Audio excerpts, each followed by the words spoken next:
దేవుని యొక్క మహాకృపను బట్టి క్రైస్తవ వివాహం అంటే చట్టం కానీ లేకపోతే దైవికమైన చట్టం కానీ ఒకరితో ఒకరు చేసుకునేటువంటి నిబంధన. వివాహము అగ్రిమెంట్, నిబంధన, ఒప్పందం. ఇదిగో మేము అగ్రిమెంట్ చేసుకున్నాం, మీరు అందరూ రండి అని పిలిచే పిలిపే వివాహ పిలుపు. మేము అగ్రిమెంట్ చేసుకున్నాం, మీరు రండి.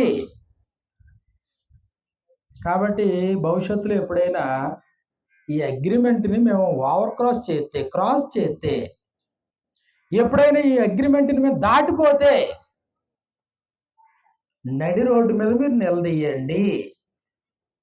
అది వివాహ ఆహ్వానంలో ఉద్దేశం. కాబట్టి మీరు వచ్చారు, చాలా ఆనందం. వీరిరువురు ఒకరితో ఒకరు చేసుకునేటువంటి ప్రమాణాలతో కూడినటువంటి నిబంధనలు మీరు తిలకిస్తారు. అంత మాత్రమే కాదు, ఒకవేళ వారు తమ అజ్ఞానం చేత ఎప్పుడైనా తమ నిబంధనలో నుండి ఒకవేళ తొలగిపోయే పరిస్థితి ఏర్పడితే మళ్ళీ మీలో ప్రతి వారు కూడా దాన్ని ప్రశ్నించి వారిరువురిని సమాధానపరచడానికి మీరు ఎప్పటికీ మీరు అర్హులై ఉంటారు.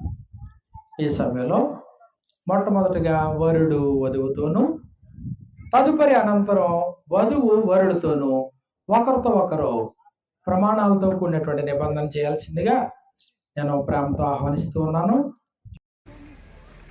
మమ్మల్ని మిక్కిలిగా ప్రేమిస్తున్నటువంటి మా ప్రియ పరలోకపు తండ్రి, నీ ఘనమైన, పరిశుద్ధమైన, శ్రేష్టమైన నామానికి స్తుతులు స్తోత్రాలు దేవా. మహోన్నతుడా, మహాగణుడా, మీ కృప, మీ కనిగ్రం ద్వారా తండ్రి గడిచిన దినములన్నీ మీ సజీవమైన రెక్కల కింద దాచి మాకు ఆయుష్ను, ఆరోగ్యాన్ని ఇచ్చి తండ్రి ఇలా మమ్మల్ని సజీవులుగా ఉంచి తండ్రి మా సహోదరుల వివాహం విషయంలో మమ్మల్ని అందరినీ ఈ విధంగా చేర్చి మీకు మహిమకరంగా తండ్రి మేము ఈ కార్యక్రమాన్ని నడిపించడానికి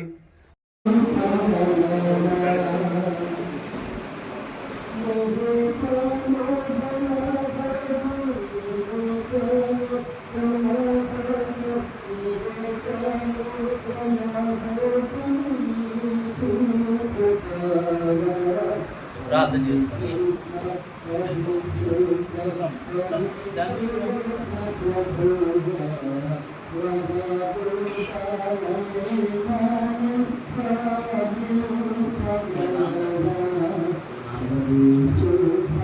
ప్రేమగల మా తండ్రి, దయగల మా నాయన, ఇది అద్భుతకరమైనటువంటి గొప్పదైనటువంటి సమయాన్ని నేను శాంతి భారతి ఇరువురు విషయాల్లో వివాహంలో వారు జతపరచబడబోచున్నటువంటి గొప్ప మహోన్నతమైనటువంటి మీ దృష్టిలో, మీ సంకల్పంలో అత్యున్నతమైనటువంటి పరిశుద్ధమైన వివాహమునందు వారిని మీరు ప్రేమించి వారి మేలును మీరు యోచించి వారి సంతోషం కొరకు వారి ఇరువురి యొక్క నాయన జీవితాలను ఒకటిగా చేయించున్న ఈ సందర్భాన్ని బట్టి వివాహానికి వారి ఇరువురు సిద్ధపడి ఉండగా దయగలిగిన మా పరలోకపు తండ్రి, కృపాసత్య సంపన్నుడైన మా నాయన, వారి ఇరువురు ఆత్మ సంబంధంగా ఎదుగుచుండగా వివాహమునందు కొత్త బాధ్యతలను కోరుచున్నారు కనుక కావలసినటువంటి ఇంకా ఆత్మ సంబంధమైన జ్ఞానాన్ని, విశ్వాసాన్ని, పరిశుద్ధతను మీరు దయచేసి వారి వైవాహిక జీవితము ఆయన లోకంలో మరణ పర్యంతం వరకు కూడా సంతోషంగా, ఆనందంగా దేవుడు వారి భవిష్యత్తును బట్టి మీ బాధ్యతలో మీరు జ్ఞాపకం చేసుకుని దీవెనలో మేలు మీరు వారికి దాయం చేస్తారని ప్రార్థిస్తూ ఈ కొద్ది విన్నప్పుడు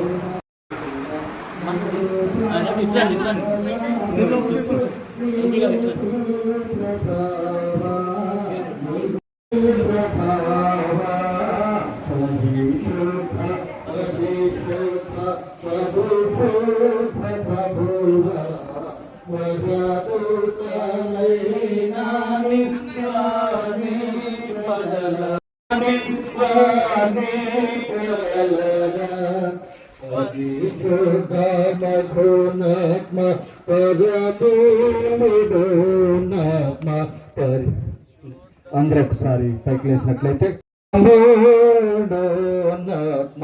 జనక కుమారాత్మ లను నీకదుర ఘన మహిమ చెల్లును తన నీతముగా పరిశుద్ధ వందనములు తెలియజేస్తూ ఉన్నాం.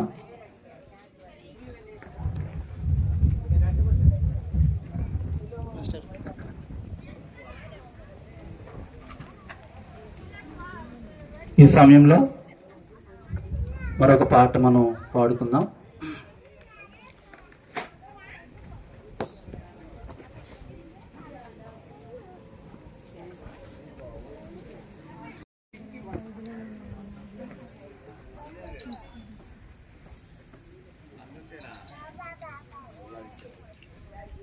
గోపతి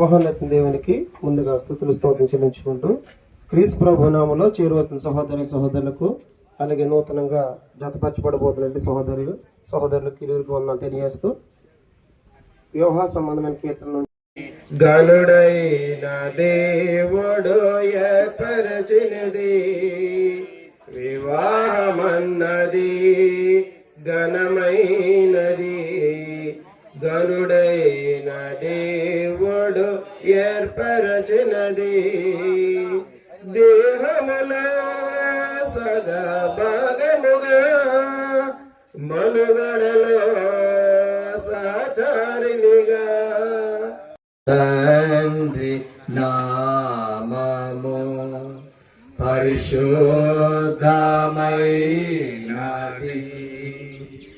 ఆ పరిశుద్ధుడు నా కాపరి నాకు లేమి కలుగదు యెహోవా తండ్రి నామము పరిశుద్ధమైనది. నీ ఘనమైన బహుశ్రేష్టమైన ఉన్నతమైన మహోన్నతమైన నామకు తండ్రి మా ప్రభుదార లెక్కబలే స్తుతులు స్తోత్రం పదనాలు చెల్లించుకుంటున్నాం తండ్రి. మమ్మల్ని ప్రేమించి కనుకరించి సజీవ రెక్కల్లో ఉంచి మహేశ్వరం పొడిగించి విద్యుత్గా నిలబెట్టిన విధానం బట్టి మరొకసారి స్తోత్రం పదనాలు చెల్లించుకుంటున్నాం తండ్రి. ఇగో తండ్రి శ్రీనివాసు భారతి గారి వివాహం తండ్రి కార్యక్రమం జరిగించుకుంటున్న తండ్రి క్రీస్తు ప్రభు నామములో చేరుతున్నటువంటి సహోదరులందరికీ వందనాలు తెలియజేసుకుంటూ ప్రాముఖ్యంగా నూతనంగా వివాహ వ్యవస్థలోనికి అడుగు పెట్టబోతున్నటువంటి శ్రీనివాసరావు గారు మరియు శాంతి భారతులకు ఇరువురికి క్రీస్తు ప్రభు నామములో తెలియజేసుకుంటూ ఈ యొక్క వివాహం కూర్చున్నట్టు సందేశం కోసం కొన్ని విషయాలు మన గ్రంథం ఏం చేస్తుందో ఏం తెలియజేస్తుందనే సమాచారం మనం ఆలోచన చేద్దాం. పరమందున్నటువంటి దేవుడు జగత్తు పునాది వేయబడక మునిపే మానవ జాతిని ప్రేమించి దేవుడు ఈ యొక్క వివాహ వ్యవస్థను అనేది దేవుడు ఏర్పాటు చేయడం జరిగింది. కాబట్టి తన సంకల్పంలో దేవుడు వివాహ వ్యవస్థను కేవలం మానవ జాతికి మాత్రమే ఏర్పాటు చేయడం జరిగింది. వాస్తవానికి వివాహాలు అనేవి పరలోకంలో జరగు. అయితే ఈ వివాహ వ్యవస్థను ఏర్పాటు చేసింది ఎవరు, అలాగే వివాహం అంటే అర్థం ఏమిటి, అలాగే వివాహం యొక్క అవసరత ఏమిటి, అలాగే వివాహము ఎలా జరగాలి, అలాగే వివాహంలో ఏం జరుగుతుందనే విషయాల్ని క్లుప్తంగా కొన్ని విషయాలు మనం ఆలోచించేద్దాం. ఇవ్వబడిన సమయం కొంచెమే కనుక కొన్ని విషయాలు మనం ఆలోచించేద్దాం. వివాహం అనగా అర్థం ఏమిటంటే విడిగా ఉన్నటువంటి వారిని లేదా ఒంటరిగా ఉన్న వారిని జతపరచడం. కీర్తన గ్రంథం 68వ అధ్యాయం 6వ వచనం ప్రకారంగా అర్థం ఏమిటంటే ఏకాంగులను సంసారంగా చేయవాడు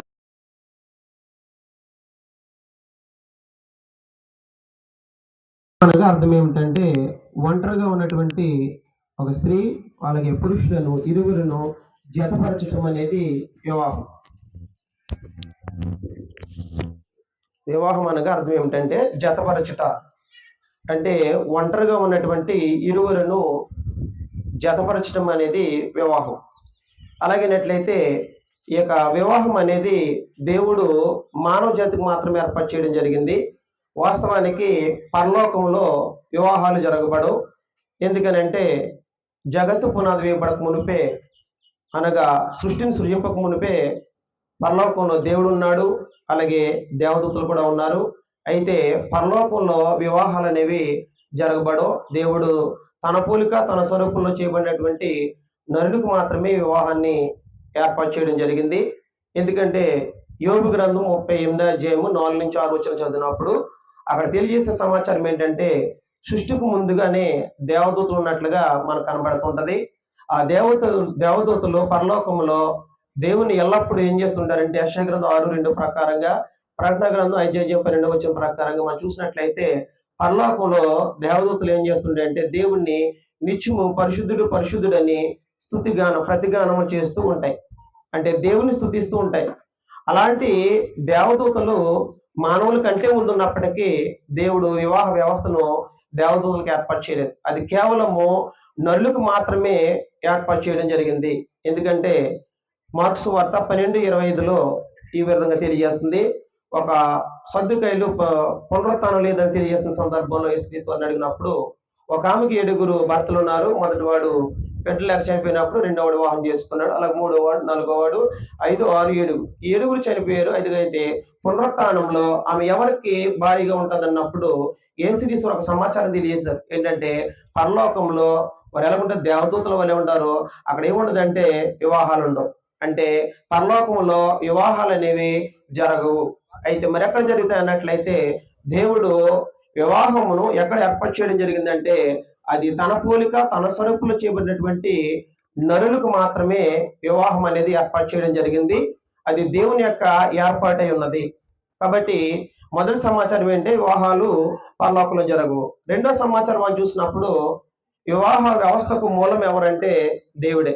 ఎందుకంటే ఆదికాండం 1వ అధ్యాయంలో మనం చూసినప్పుడు 26, 27 వచనాలు మనం చూసినప్పుడు 25 వచనాలు వాస్తవానికి 26వ వచనం వరకు చూసినప్పుడు సృష్టి నిర్మాణం చేసిన దేవుడు తర్వాత మానవ నిర్మాణం చేయడం జరిగింది.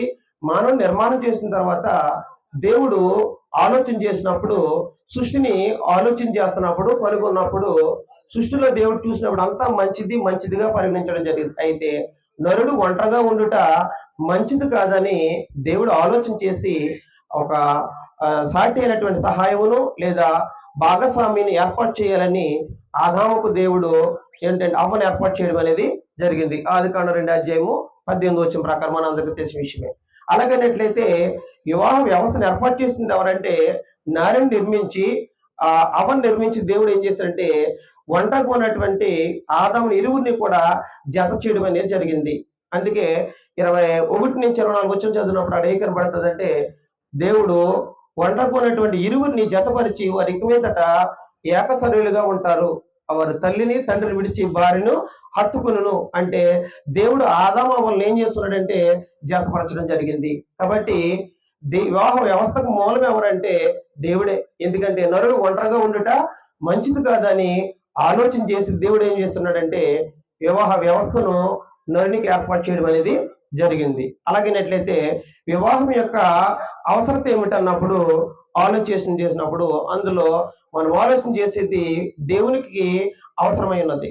ఎందుకు దేవునికి అవసరమై ఉన్నది అన్నట్లయితే ఒకటి అందులో మనం చూసినప్పుడు వాస్తవానికి జారత్వ రహితమైనటువంటి సమాజాన్ని నిర్మించడానికి దేవుడు నరుడు ఒంటరిగా ఉండకూడదు ఉద్దేశించి వాస్తవానికి ఏం చేసి వివాహ వ్యవస్థను ఏర్పాటు చేయడం జరిగింది. 2 వాస్తవానికి దేవుడు ఎందుకు వివాహ వ్యవస్థను ఏర్పాటు చేశాడు అన్నట్లయితే వారు ఫలించి విస్తరించి వారు ఏం జరగాలంటే భూమిని నిండించాలి గనక.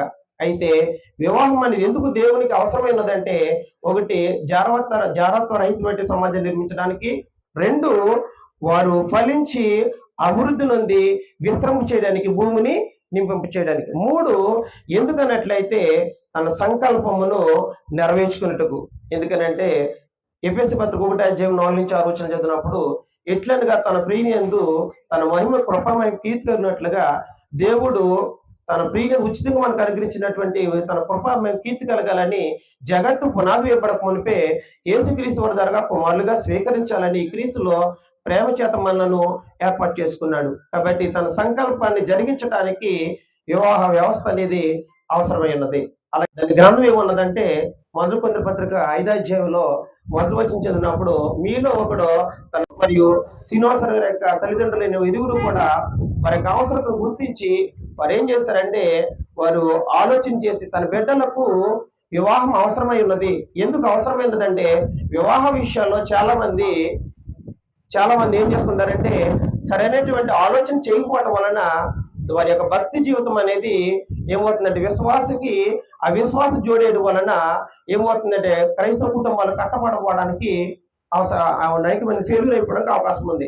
అందుని బట్టి అబ్రహాం గారు ఏం చేశారంటే ఉదాహరణగా తన యొక్క కుమారుడు ఇస్సాకుకి వివాహం చేయడానికి తన యొక్క ఎలియాజర్ని పంపించడం జరిగింది. వాస్తవానికి అది తల్లిదండ్రులు వివాహం అవసరమని గుర్తించి వారి వివాహం చేయడం అనేది అవసరమైనది. ఎందుకంటే మొదటి రాజు గ్రంథాలు మనం చదివినప్పుడు 11వ అధ్యాయంలో 1 నుంచి 6 చదివినప్పుడు వివాహ వ్యవస్థలో ఎలాగైతే దేవుడు ధర్మశాస్త్రం ఇచ్చినప్పుడు అన్ని జనులతో వీయమందకూడదని చెప్పినప్పటికీ వారు ఆనాడు సొలొమోను గారు అనేక మంది అయినటువంటి అన్య స్త్రీల యొక్క ఫరో యొక్క అది ఆనాడు ఫరో యొక్క కుమార్తె యొక్క అంటే ఆ దేశం యొక్క రాణిలు కానీ లేకపోతే అనేక మంది అన్య స్త్రీలు వివాహం చేసుకోవడం బట్టి ఏమైపోయిందంటే వారి యొక్క భక్తి జీవితం అనేది సర్వనాశనం అవడం కారణమై ఉన్నది. అదొక కారణం. అందుని బట్టి తల్లిదండ్రిగా వివాహ విషయంలో మనం ఏం చూడాలంటే వారి యొక్క బాధ్యతను గుర్తించి వారి యొక్క భక్తి జీవితానికి మరింతగా విశ్వాస జీవితాన్ని కట్టుకోవడానికి తల్లిదండ్రులుగా వివాహం అనేది విచక్షణతో జరగవలసినటువంటి అవసరమైనది. అలాగనేట్లయితే వివాహంలో ఏం జరుగుతుంది అన్నప్పుడు అందులో మనం చూసినప్పుడు ఒంటరిగా ఉన్నటువంటి ఇరువురు స్త్రీ పురుషులు ఇరువురు కూడా జత చేయడం జరుగుతుంది.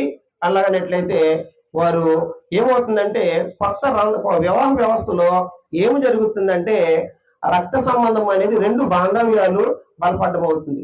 అలాగే ఇంకేం జరుగుతుందంటే స్త్రీ యొక్క బలహీనతలను సన్మానించేది వివాహం. అలాగే పురుష యొక్క నాయకత్వాన్ని వాస్తవానికి బలపరిచేది ఏమిటంటే వివాహం అయి ఉన్నది. ఎందుకంటే మొదటి పేతురు పత్రిక 3:7 వచ్చిన ప్రకారంగా, అలాగే ఎఫెసీ పత్రిక 5వ అధ్యాయము 22 నుంచి 24 చదువుతున్నప్పుడు వాస్తవానికి వివాహం అనేది వాస్తవానికి ఏం జరుగుతుంది అని మనం ఆలోచన చేసినప్పుడు వివాహ విషయంలో అనేక విషయాలు ఉన్నాయి. కాబట్టి ఇరువురి యొక్క దాంపత్య జీవితాన్ని బట్టి వారు ఫలించి అభివృద్ధి పొంది దేవుడు కోరుకున్నట్టుగా ఆత్మ సంబంధమైన కుటుంబాన్ని కట్టుకోవడానికి ఇది ఒక నాందని వారు నూతనంగా అడుగు పెట్టబోతున్న వివాహ వ్యవస్థలోనికి శాంతి భారతి మరియు సహోదరు శ్రీనివాసరావు గారు ఇరువురు కూడా ఈ యొక్క బాధ్యతను గుర్తించి వివాహం అనేది అన్ని విషయాల్లో ఘనమైంది. ఎందుకంటే వివాహం అనేది దేవుడు ఎంతగా సంకల్పించి ఏర్పాటు చేస్తున్నాడు కనుక వివాహం అనేది ఏమైనదంటే అన్ని విషయంలో ఘనమైనది. ఎందుకు ఘనమైనది అన్నట్లయితే అనేక విషయాలు ఉన్నాయి. వాస్తవానికి నాకు 5 నిమిషాలు కనుక సహోదరులు ఆలయం నిలబడి ఉన్నారు. కాబట్టి ఈ యొక్క సందేశాన్ని ఇంతతో ముగిస్తున్నాను. ప్రత్యేకంగా వరుడు వధువులు ప్రేమించి ఈ గొప్ప దినాన్ని సమయాన్ని దేవుడు అనుగ్రహించినందుకు దేవాది దేవునికి ముందుగా కృతజ్ఞతాస్తులు చెల్లిస్తున్నాం.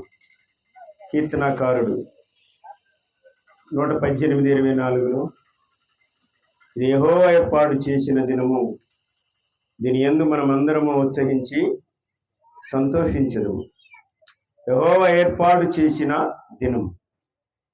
ఏ దినము అంటే అనేక దినాలు దేవుడు మన జీవితాల్లో ఇస్తూ ఉంటాడు, ఉత్సాహ దినాలు.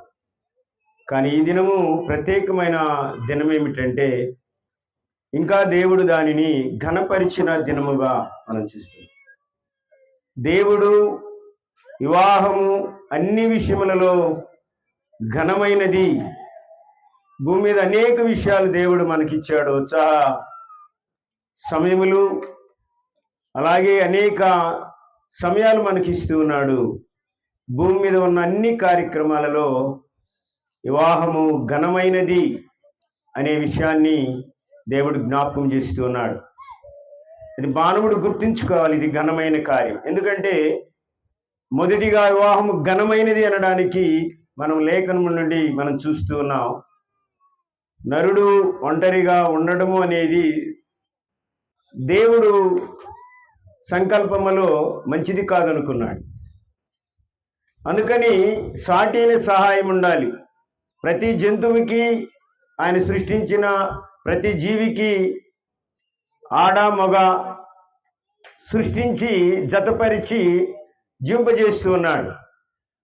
మానవుడు నరుడు ఆదాము ఒంటరిగా ఉన్నాడు, మంచిది కాదు అని నిర్ణయించుకున్నాడు దేవుడు.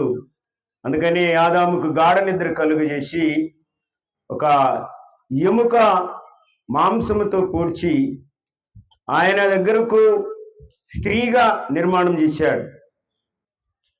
ఆదాము దగ్గరకు తీసుకుని వచ్చాడు. కాబట్టి నరుడు ఒంటరిగా ఉండుట మంచిది కాదు. ప్రసంగి గ్రంథంలో మనం చూస్తాం 4:8 ఒకటి ఒంటరిగా ఉండటం వలన వానికి ప్రయోజనమేమీ లేదు, సంతోషము లేదు, సుఖము లేదు, ఎందుకని వాడు దుఃఖపడుతూ ఉన్నాడు. ఎంత సంపాదించినా ఇది ఎవరికి అనేది ఆలోచన చేస్తూ ఉన్నాడు. ఒంటరిగా ఉండడం వలన ఎవరి కోసం నేను సంపాదించాలి, ఎందుకు నేను బ్రతకాలి, నేను ఒక్కడనే కదా అని వాని జీవితంలో ఆలోచన ఉంటుందని జ్ఞాని అయిన ప్రసంగి ద్వారా, సలోమాన్ గారి ద్వారా దేవుడు జ్ఞాపకం చేస్తున్నాడు. ఒంటరిగా ఉండడం మంచిది కాదు, నేను సంపాదించింది ఎవరికి, నేను ఎందుకు బ్రతకాలి, ఎవరి కోసం బ్రతకాలి అనే ఆలోచనతో మరి మానవుడు ఉంటూ ఉన్నాడు కనుక ఒంటరిగా ఉండకూడదు అనేది దేవుడు నిర్ణయించి ఆ యొక్క స్త్రీని నిర్మించాడు. ఎందుకంటే ఈనాడు సమాజం చూస్తే చాలా భయంకరంగా ఉంది. స్త్రీలే వివాహం చేసుకుంటున్నారు, పురుషులే వివాహం చేసుకుంటున్నారు. ఇది దేవునికి ఆలోచనకు విరుద్ధమైనది, ప్రపంచ మానవ జీవితానికి విరుద్ధమైనది. ఈ కోర్టులు కానీ ఈ యొక్క ప్రభుత్వాలు కానీ ఇంత హీనమైన ఆలోచన, ఇంత బలహీనమైన ఆలోచన, మానవ జాతికి వ్యతిరేకమైన ఆలోచన చేసి కోర్టులు కూడా దానికి అంగీకరిస్తున్నాయి. అనగా మానవుని జ్ఞానము దేవుని దృష్టిలో వెర్రితనం, అందుకని తీర్పులు ఇస్తూ ఉన్నారు. కాబట్టి దేవుడు ఆదాములో నుండి ఆదామును తీయలేదు కానీ, లేకపోతే పురుషునిలో నుండి పురుషుని తీయలేదు కానీ స్త్రీని అనే విషయాన్ని మనం సమాజం లేకపోతే గుర్తించాలి అని మనము చూస్తున్నాం. దేవుని వాక్యము, దేవుని చిత్తము, దేవుని యొక్క సృష్టి ధర్మం ఆ యొక్క స్త్రీ పురుషుడిగా ఉండి మరి జతపరిచినట్లు మనం చూస్తున్నాం. రెండవదిగా మనం చూసినప్పుడు మరి మానవుడు జారత్వాన్ని కలిగి ఉన్నాడు. మరి సమాజంలో ఒక క్రమము లేదు, స్త్రీ జంతువులకి క్రమము లేదు, పక్షులకి క్రమము లేదు. మానవునికి క్రమము కోసమే మరి స్త్రీని పురుషుణ్ణి జతపరచడమే కాదు, ఒక బాంధవ్యం, ఒక భార్యాభర్తల బంధం ఏర్పాటు చేసినట్లు మనం చూస్తున్నాం. అది వివాహము ద్వారా, అనగా ఆయన ఆలోచనలో ఒక కలయిక, ఒక ఏర్పాటు, ఒక భార్యాభర్తల కుటుంబము పరలోకములో ఎలాగా మరి కలిసి ఉంటూ ఉన్నారు, లేతే ఆ యొక్క దేవుడు, కుమారుడు, పరిశుద్ధాత్మ మరి యొక్క దూతలు భూమి మీద కుటుంబం కూడా ఉండడానికి ఆయన ఈ యొక్క భార్యాభర్తల వివాహ బంధాన్ని ఏర్పాటు చేశాడు. అందుకే ఇది ఘనమైనదిగా ఉంచబడుతుంది. జారత్వము జరుగుతూ వలన ఒకరికి భార్య ఉండాలి, ఒకరికి భర్త ఉండాలి, స్త్రీకి పురుషుడు ఉండాలి, పురుషునికి స్త్రీ భార్యగా ఉండాలి, వాని ధర్మమును వారు జరిగించాలి అని కొరింథీ పత్రిక 7:2-3-4 వివరముగా దేవుడు కుటుంబ వ్యవస్థను లేదా భార్యాభర్తల యొక్క మరి కుటుంబాన్ని దేవుడు ఎందుకు ఏర్పాటు చేశాడో సంపూర్ణముగా పౌలు గారు మరొకసారి క్రొత్త నిబంధనలో వివరించినట్లు, ఆయా సంఘాలకు తెలియజేస్తున్నట్లు, ఈ మానవాళికి తెలియజేస్తున్నట్లు మనము చూస్తున్నాం.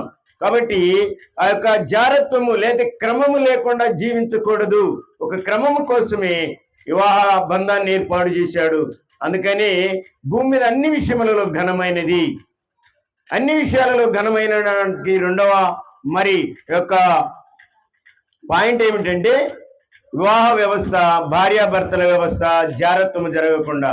మూడవది మనం చూస్తున్నాం, దేవుడు భూమి మీద తన కుటుంబాన్ని భూమి మీద విస్తరింపజేయడానికి, తన కుటుంబముగా భూమి మీద మానవులు మరి జీవించడానికి, యొక్క అభివృద్ధి చెందడానికి, ఫలించడానికి, భూమిని నిండించడానికి దేవుడు ఏర్పాటు చేసినట్లు మనం చూస్తున్నాం.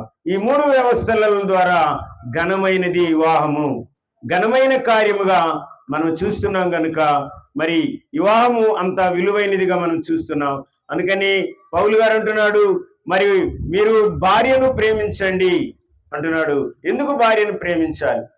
నీ శరీరము, నీ యొక్క భాగము, నీ ఎముక కనుక నీ శరీరాన్ని నువ్వు ప్రేమిస్తున్నావు కనుక నీ భార్య కూడా దేవుడు అందుకే ఏర్పాటు చేశాడు. అలాగే భార్యలు పురుషునికి లోబడి ఉండాలి, భర్తకు లోబడి ఉండాలి, మీ స్వపురుషులకు అన్నాడు. కాబట్టి ఎందుకు స్వపురుషులకు లోబడి ఉండాలి అంటే నీ ఆ యొక్క పురుషునిలోని లేదా భర్తలోని ఒక భాగము వ్యతిరేకంగా ఉండకూడదు కదా, వ్యతిరేకమైతే బలహీనపడిద్ది కదా. అందుకని లోబడి ఉండడం అనేది దేవుడు తెలియజేస్తున్నాడు. ఈ గొప్ప విషయాలు ప్రతి ఒక్కరూ గమనించి ఈ నూతన దంపతులు నూతనగా జతపరచబడుతున్న ఈ వరుడు ఈ యొక్క ఘనమైన వివాహంలో మరి నేను కూడా ఉండడాన్ని బట్టి నేను సంతోషిస్తూ ఈ యొక్క అవకాశం ఇచ్చినటువంటి దేవునికి మొదటిగా లెక్కలేని కృతజ్ఞతలు తెలియజేస్తున్నాను. ముఖ్యంగా వెంకట్రావు గారు, నోకపై వెంకట్రావు గారు, వారికి ఇచ్చినటువంటి రెండవ కుమార్తె మరి శాంతి భారతికి ఇక్కడ శ్రీనివాస్ గారితో జరుగుతున్న యొక్క ఘనమైన వివాహం. ముఖ్యంగా లోకంలో ఎన్నో వివాహాలు జరుగుతున్నాయి, ఇది దేవుని వల్ల జరుగుతున్నాయన్న ఆలోచన చాలా మందిలో లేదు. అయితే ఈరోజు దేవుని వల్ల జరుగుతుంది, ఇది దేవుడు చేస్తానని క్రైస్తవ సమాజం గుర్తెరగడాన్ని బట్టి దేవుడు సంతోషిస్తూ ఉంటాడు. కాబట్టి ఇది దేవునికి ఎంతో ఆనందకరం. కాబట్టి వివాహము అన్ని విషయాల్లో ఘనమైనదని దేవుని లేఖనాలు తెలియజేస్తున్నాయి. మానవులు చేసే ప్రతి కార్యక్రమంలో ఇది గొప్పది, ఎందుకంటే ఇది యెహోవా వలన కలిగిన కార్యము అని ఆదికాండం 24:50 మనం చూస్తున్నాం. కాబట్టి దేవుడు జతపరిచిన వారినని మత్తయి సువార్త 19:6 రాయబడ్డది. దేవుడు జతపరిచిన వారిని మనుషులు వేరు చేయకూడదు. అంటే ఈ యొక్క వివాహం కార్యక్రమం ఎంత దూరం నుండి మరి ఎవరో చూడడం, అరే మా ప్రాంతం చాలా సుదీర్ ప్రాంతం నుండి అక్కడ అమ్మాయి ఇక్కడ అబ్బాయితో వివాహం జరగటం, ఎవరో పెద్దలు ఆ వారు వీరు అందరూ కూడా కలగజేసుకోండి ఈ కార్యక్రమం జరగదు. అయితే ఇది మానవుల ఇన్వాల్వ్మెంట్ ఉన్నప్పటికీ ఇది జరిగేది ఎవరి వల్ల అంటే దేవుని వల్ల అనే విషయాన్ని మనం గమనించాలి. కాబట్టి ఇంకా చెప్పినట్లయితే గర్భఫలము దేవుడిచ్చు బహుమానం. ఈ వివాహం తర్వాత ఫలితాలు కూడా దేవుడు ఒక గిఫ్ట్గా ఇస్తాడు, అది గర్భఫలం. కాబట్టి మొదట ఈ యొక్క వివాహం ఎందుకంటే పరిశుద్ధులుగా ఉండడానికి. 1 కొరింథీ పత్రిక 7వ అధ్యాయంలో మనం చూసినప్పుడు 1-2 వచనాల్లో స్త్రీని ముట్టకొనుట పురుషునికి మేలు, అయినను జారత్వం జరుగుతున్నందున ప్రతి వానికి సొంత భార్య ఉండవలెను. సొంత భార్య ఉండవలెనందు కానీ సొంత భార్యలు ఉండవలనని లేదు. కాబట్టి భార్యలు ఉండటం, భర్తలు ఉండటం వివాహం కాదు. ఒక భర్త ఒక భార్యతో కలిసి దేర్ ఇస్ వన్ బాడీ అని రాయబడ్డది. అందుకని మత్తయి సువార్త 19 వారికి ఇద్దరు కాక ఏక శరీరంగా ఉన్నారు అన్నాడు. కాబట్టి దేవుడు ఒక శరీరంగా జీవించినట్లుగా దేవుడు ఏకాంగులుగా దేవుడు వివాహాన్ని ఏర్పాటు చేశాడు. కాబట్టి క్రైస్తవ సమాజం లోకం ఎరిగినా ఎరగకపోయినా క్రైస్తవ సమాజం దీన్ని గుర్తించి ఎవరు కూడా వేరే వారితో శరీర సంబంధం పెట్టుకోకుండా భార్యతో భర్త, భర్తతో భార్య కలిసి ఈ జీవితం కొనసాగించాలని దేవుని గ్రంథం తెలియజేస్తుంది. అదే పవిత్రత. కాబట్టి మనుషులు పవిత్రులుగా ఉండడానికి దేవుడు ఏర్పాటు చేశాడు. అలాగే ఈ జీవరాశులు లోకంలో పక్షులు ఉన్నాయి, జంతువులు ఉన్నాయి, జీవరాశులు ఉన్నాయి, వీటికి కూడా వివాహాలు లేవండి. వారికి భార్యాభర్తలు బంధాలు వాటికి లేవు. కానీ మానవ జీవితంలో మానవుడికి మాత్రమే భార్యాభర్తల బంధాన్ని ఏర్పాటు చేశాడు. అలాగే మనకు కొన్ని సెంటిమెంటల్స్ ఉన్నాయి. ఏంటవి? తల్లి, చెల్లి, అక్క, తమ్ముడు, అన్న, చెల్లి, వదిన, ఇవన్నీ సెంటిమెంటల్స్ అన్నీ కూడా బేసిక్ ఏంటంటే భార్యాభర్తల బంధంతో ఇవన్నీ కూడా ముడిపడి ఉన్నాయి. కాబట్టి భార్యాభర్త అన్న తర్వాత వాళ్ళు ఏమవుతారు? తల్లిదండ్రులు అవుతారు, అక్క చెల్లెళ్ళు పుడతారు. ఇలాగా ఈ పవిత్రమైన బంధాలన్నీ కూడా ఈ యొక్క వివాహ బంధాన్ని బేస్ చేసుకునే ప్రారంభం అవుతూ ఉంటాయి అన్నమాట. కాబట్టి ఎన్నో బంధాలు మనం కలిగి ఉన్నాం. ఇవన్నీ పవిత్రమైన బంధాలు లేకపోతే మనం పవిత్రులుగా జీవించలేము. కాబట్టి ఇలాంటి చక్కని రిలేషన్షిప్ దేవుడు ఏర్పాటు చేశాడు. ఇవన్నిటిని దేవుడు పవిత్రుడు కనుక మనం కూడా పవిత్రులుగా ఉండడానికి ఏర్పాటు చేశాడు. కనుక ఈ యొక్క చక్కని రిలేషన్షిప్స్ మనం విలువిచ్చిన వారిగా ఉండి చక్కగా ఈ సమాజంలో చక్కగా జీవించాలంటే ఈ పవిత్రమైన విధానానికి, దేవుని యొక్క ఆలోచన విధానానికి మనం విలువిచ్చే వారిగా జీవించాలని దేవుని గ్రంథం కోరుతుంది. కాబట్టి చాలా సమయం అవుతూ ఉంది కనుక నాకు సమయం లేదు, కానీ నాకు ఇవ్వాలనుకుని ఇచ్చారు. మరి అందుచేత నేను చాలా సంతోషిస్తూ అనేక సంగతులు ఈ గ్రంథంలో ఉన్నాయి. ఈరోజు చెప్పేసేది కాదు, ఈ రోజు విని నేర్చుకునేది కాదు. ఈ మ్యారేజ్ అనేది ఐక్యత చేస్తున్నారు కాబట్టి ఇది వివాహము. జీవితం అంతా గ్రంథాన్ని చదవాలి, అలాగే సువార్థికుల దగ్గరికి వెళ్ళి, సేవకులకి, చర్చికి వెళ్ళి నేర్చుకోవాల్సిన అవసరం ఉంది. అందుకని దివారాత్రులు ధ్యానించి నేర్చుకుని మన జీవితాలను సరి చేసుకోవాల్సిన అవసరం ఉంది.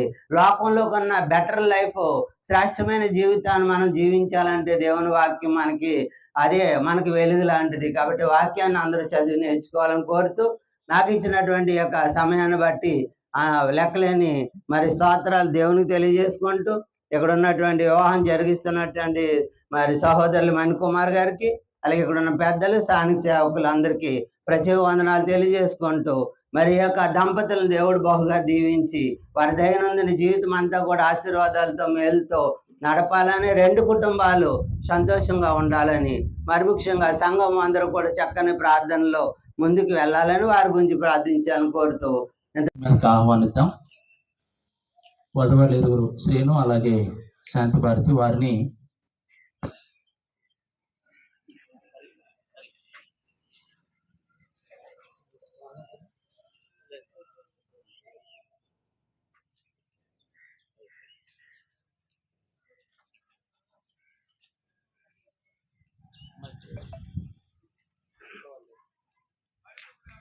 సరే, శ్రీను శాంతి భారతి వారి ఇరువురు వేదిక మీదకి రావాల్సిందిగా మనం చేస్తున్నాం.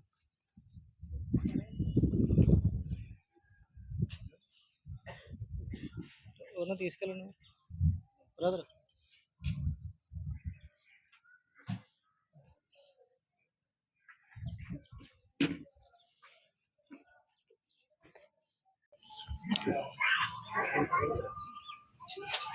శ్రీను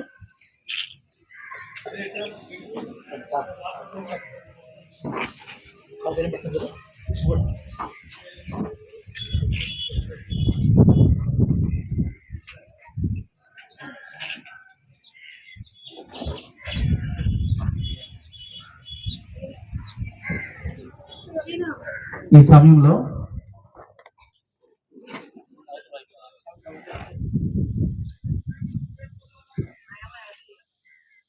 ఒక ఇద్దరు సహోదరులు కొద్ది నిమిషాలు దేవుని వాక్యాన్ని, అంటే హెచ్చరికలు, వారి ఇరువురు ఆత్మీయంగా ఎలా బ్రతకాలి, జతపరచబడిపోయేటటువంటి ఇద్దరు బిడ్డలకి, వధువరులకు నా హృదయపూర్వక వందనాలు తెలియజేస్తున్నానండి. ఈ ప్రత్యేకమైన, ఈ శ్రేష్టమైన ఈ వివాహ కార్యక్రమానికి వచ్చినటువంటి దైవజనులైన వారికి, కుటుంబీకులకు, మనం రిజిస్ట్రార్ గారికి, పేరు పేరున బంధువులకు, అతిథులకు అందరికీ నా హృదయపూర్వక వందనాలు తెలియజేస్తున్నానండి. దేవుని ఆలోచన ఒకటి రెండు మాటలు చెప్పాలనుకుంటున్నాను. దేవుని ఆలోచన తనలాంటి పిల్లలు భూమి మీద కావాలని దేవుడు కోరుకుంటున్నాడండి. మరలా చెప్తున్నాను, పరిశుద్ధుడైన దేవుడు జనరల్గా ఈ భూమి మీద బ్రతుకుతున్నాం కాబట్టి జనరల్గా ఏమంటామంటే, ఈ భూమి మీద బ్రతికేటప్పుడు స్వర్గం ఉంది, నరకం ఉంది అని అనుకుంటూ ఉంటామండి. ఒక నిర్ణయాన్ని, నువ్వు స్వర్గానికి వెళ్తావా నరకానికి వెళ్తావా అనే నిర్ణయాన్ని భూమి మీద బ్రతకుండగా మనం తీసుకోవాలండి. కారణం ఏంటంటే, దేవుడు పరిశుద్ధుడు. దేవుడు ఎవరండి? పరిశుద్ధుడు. తన పిల్లలు కూడా పరిశుద్ధులుగా ఉండాలి అని దేవుడు కోరుకుంటాడు. సహజంగా మానవ జీవితాల్లో మనం అందరూ కోరుకునేది ఇదే. మనం ఎలా ఉన్నప్పటికీ కూడా మన పిల్లలు బాగుండాలి అనే స్థాయిలో మనం నిత్యం ఆలోచన చేస్తామండి. ఒక విషయాన్ని మీకు నేను తెలియజేస్తున్నాను, శ్రద్ధగా వింటే. ఇక్కడ ఈ సృష్టిలో బ్రతుకుతున్నాం కాబట్టి మన కంటికి సృష్టి కనబడుతుంది. సృష్టి అనగా ఏంటండి? కంటికి కనబడేటటువంటి ఆకాశం కనబడుతుంది, భూమి కనబడుతుంది, ఏమండి, నదులు, లోయలు, సరస్సులు. మన చుట్టుపక్కల మన కంటికి కనబడేది ఈ భూ సంబంధమైన జీవితం. ఈ భూ సంబంధమైన జీవితం అనంతరం మరొక జీవితం ఉందండి. దాన్ని చెప్పేదే ఈ పవిత్రమైన గ్రంథం అండి. మానవుడు భూమి మీద యాత్రికుడు. ఈ యాత్ర అయిపోయిన తర్వాత ఎక్కడికి వెళ్ళాలనేది భూమి మీద మనం బ్రతికుండగానే, సజీవులుగా ఉండగానే మనం ఒక నిర్ణయాన్ని మనం తీసుకోవాలి. ఇకపోతే భార్య భర్తల విషయంలో దేవుడు పరిశుద్ధుడు కాబట్టి అపోస్తలుడైనటువంటి పౌలు గారు చాలా చాలా విద్యావేత్త అండి. నూతన నిబంధనలో మనం జాగ్రత్తగా చూడగలిగినప్పుడు మంచి విద్యావేత్త అండి. ఆ విద్యలన్నీ పక్కన పెట్టాడటండి ఆయన. ఎవరి కొరకు అని అంటే దేవుని కొరకు. ఈ భూమి మీద చదువులు ఉంటాయి, వెండి బంగారాలు ఉంటాయి, ఆస్తులు ఉంటాయి, ఇవేవి మనతో రావండి. ఎంత చదువుకున్నా చదువు కూడా మనతో రాదు. దేవుడు పరిశుద్ధుడు కాబట్టి తన పిల్లలు పరిశుద్ధంగా జీవించాలని దేవుడు కోరుకుంటూ ఉన్నాడు కాబట్టి మనం అలా జీవించడానికి చాలా ప్రాముఖ్యంగా ఆలోచన చేయాలి. చాలా ప్రాముఖ్యంగా. మరి దినం ఈ వివాహ కార్యక్రమానికి నేను కూడా ఈస్ట్ గోదావరి నుంచి వచ్చానండి. మరి కార్యక్రమంలో నేను కూడా ఉండడం చాలా అదృష్టంగా, సంతోషంగా నేను భావిస్తున్నాను. ఈ మాటలు ఇక్కడ కూర్చున్న ఇరువురు బిడ్డలు కూడా, ఇద్దరు కూడా మంచి చదవర్లు. ఇద్దరు కూడా ఇక్కడ ప్రధానమైనది చదువు కాదండి. సోదరులు చాలామంది చెప్పినట్లుగా చదువు ఏదో ఈ భూమి మీద బ్రతకడానికి తప్ప ఆ చదువు అనేది మనతో పరలోకం రాదు. ఇప్పుడు బాబున్నాడు శ్రీనివాసన్, నేను రాజమండ్రి వచ్చినప్పుడు చూసా. ఆయన ఎంకామ్ చేశాడు, మంచిదే. ఆ ఎంకామ్ సర్టిఫికెట్ పాప వచ్చి గ్రాడ్యుయేషన్ చేసింది. ఈ 2 సర్టిఫికెట్లు కాదు, కానీ వారి జీవితంలో ఆత్మీయంగా అభివృద్ధి చెందాలి, ఫలించాలంటే ఏంటి అనేది చాలా ప్రాముఖ్యం. ఆ విషయాలు ఇంచుమించు జోసెఫ్ గారు చెప్పారు మాకు, శ్రీనివాస్ గురించి. అలాగే పాప గురించి కూడా మాకు తెలుసు. కాబట్టి ఇక్కడ చదువుల కంటే, వేరువేరు ఆలోచనల కంటే, వారి దాంపత్య జీవితంలో దేవుడు కోరుకున్నట్లుగా వారు 30దంతలుగా 60దంతలుగా ఫలించాలని నేను అంతగానో కోరుకుంటూ వారిని హెచ్చరిస్తూ, మరి మాటలో మరి వింటున్నటువంటి మీ జీవితాల్లో ఈ భూమి శాశ్వతమైనది కాదండి. చెప్పాలంటే 2 కొరింథీ 4:16 చెప్తాడు పౌలు గారు, కంటికి కనబడని వేరొక లోకం ఉంది. కంటికి కనబడుతుందండి ఇక్కడ ఏముందో అంతా. దయచేసి క్రిస్టియానిటీ అంటే దేవుడు మాకు నేర్పేది ఏంటంటే, కంటికి కనబడని ఒక లోకం ఉంది, అక్కడికి వెళ్ళడానికి నువ్వు భూమి మీద సిద్ధపడాలి. ఈ విషయాలు గ్రంథం మాకు తెలియజేస్తుంది. కాబట్టి ఆ విషయాలు మేము తెలుసుకున్న విషయాలు ఇక్కడ కూర్చున్న మీ అందరికీ తెలియజేస్తూ, అలాగే జతపరచబడబోయేటటువంటి పరిశుద్ధ వివాహం ద్వారా భార్య భర్తలుగా జతపరచబడబోయేటటువంటి బిడ్డలు ఇరువురు కూడా ప్రతి విషయంలో తమను తాము తగ్గించుకుని వారి జీవిత బాంధవ్యాన్ని బట్టి వారిరువురు దేవునికి మహిమకరంగా బ్రతకాలి, జీవించాలని నేను కోరుకుంటూ ఈ మాటలు నేను ముగిస్తున్నాను. అధ్యక్షులుగా మహాకృపను బట్టి ఈ సంతోషకరమైనటువంటి వాతావరణంలో దేవుడు ఏర్పాటు చేసినటువంటి ఈ మంచి సమయాన్ని బట్టి దేవుడికి కృతజ్ఞత చెల్లిస్తూ ఉన్నాను. వాస్తవానికి ఈ మధ్యకాలంలో తుఫాను, కొద్ది వరదలు, చాలా ఇబ్బందికరమైన పరిస్థితులు ఉన్నాయి. కొద్దిగా మేము కూడా కంగారు పడ్డాం. పరిస్థితి ఎలా ఉంటాయి, సహోదరులు, సంఘము అందరూ కూడా ప్రార్థించారు. మంచి వాతావరణం మధ్య ఈ కార్యక్రమాన్ని జరిగించేట్టు దేవుడు ఏర్పాటు చేసినందుకు దేవుడు కృతజ్ఞత. మంచి చదువును చదివారు.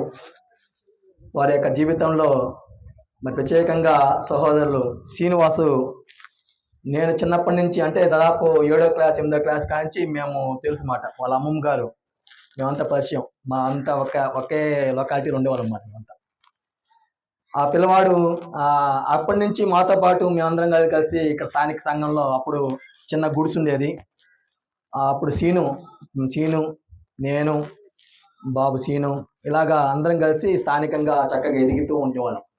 అందరం కలిసి ఎక్కడికైనా సువార్త పనికి అన్నప్పుడు అందరం కలిసి వెళ్తూ సువార్త పనిలో ఒకరినొకరు ముందుకు వెళ్తూ ఉండేవాళ్ళం. ఆ సీను కూడా మేమందరం కలిసి వాక్యం చెప్పటము, తను కూడా అంగీకరించి క్రీస్తులో రావటము. ఈ వచ్చిన తర్వాత తను కూడా కొద్దిగా ఆర్థికంగా కూడా ఉద్యోగం చేసుకుంటా మంచిగా జీవిస్తున్న పరిస్థితి. అయితే వివాహానికి వచ్చేకి మరి ఎలాగా క్రీస్తులో ఉన్న అమ్మాయిని చేసుకోవాలంటే మంచి ఆలోచనతో శ్రీనివాస్ ఉన్నాడు. ఎదుగుతా ఉన్నాము.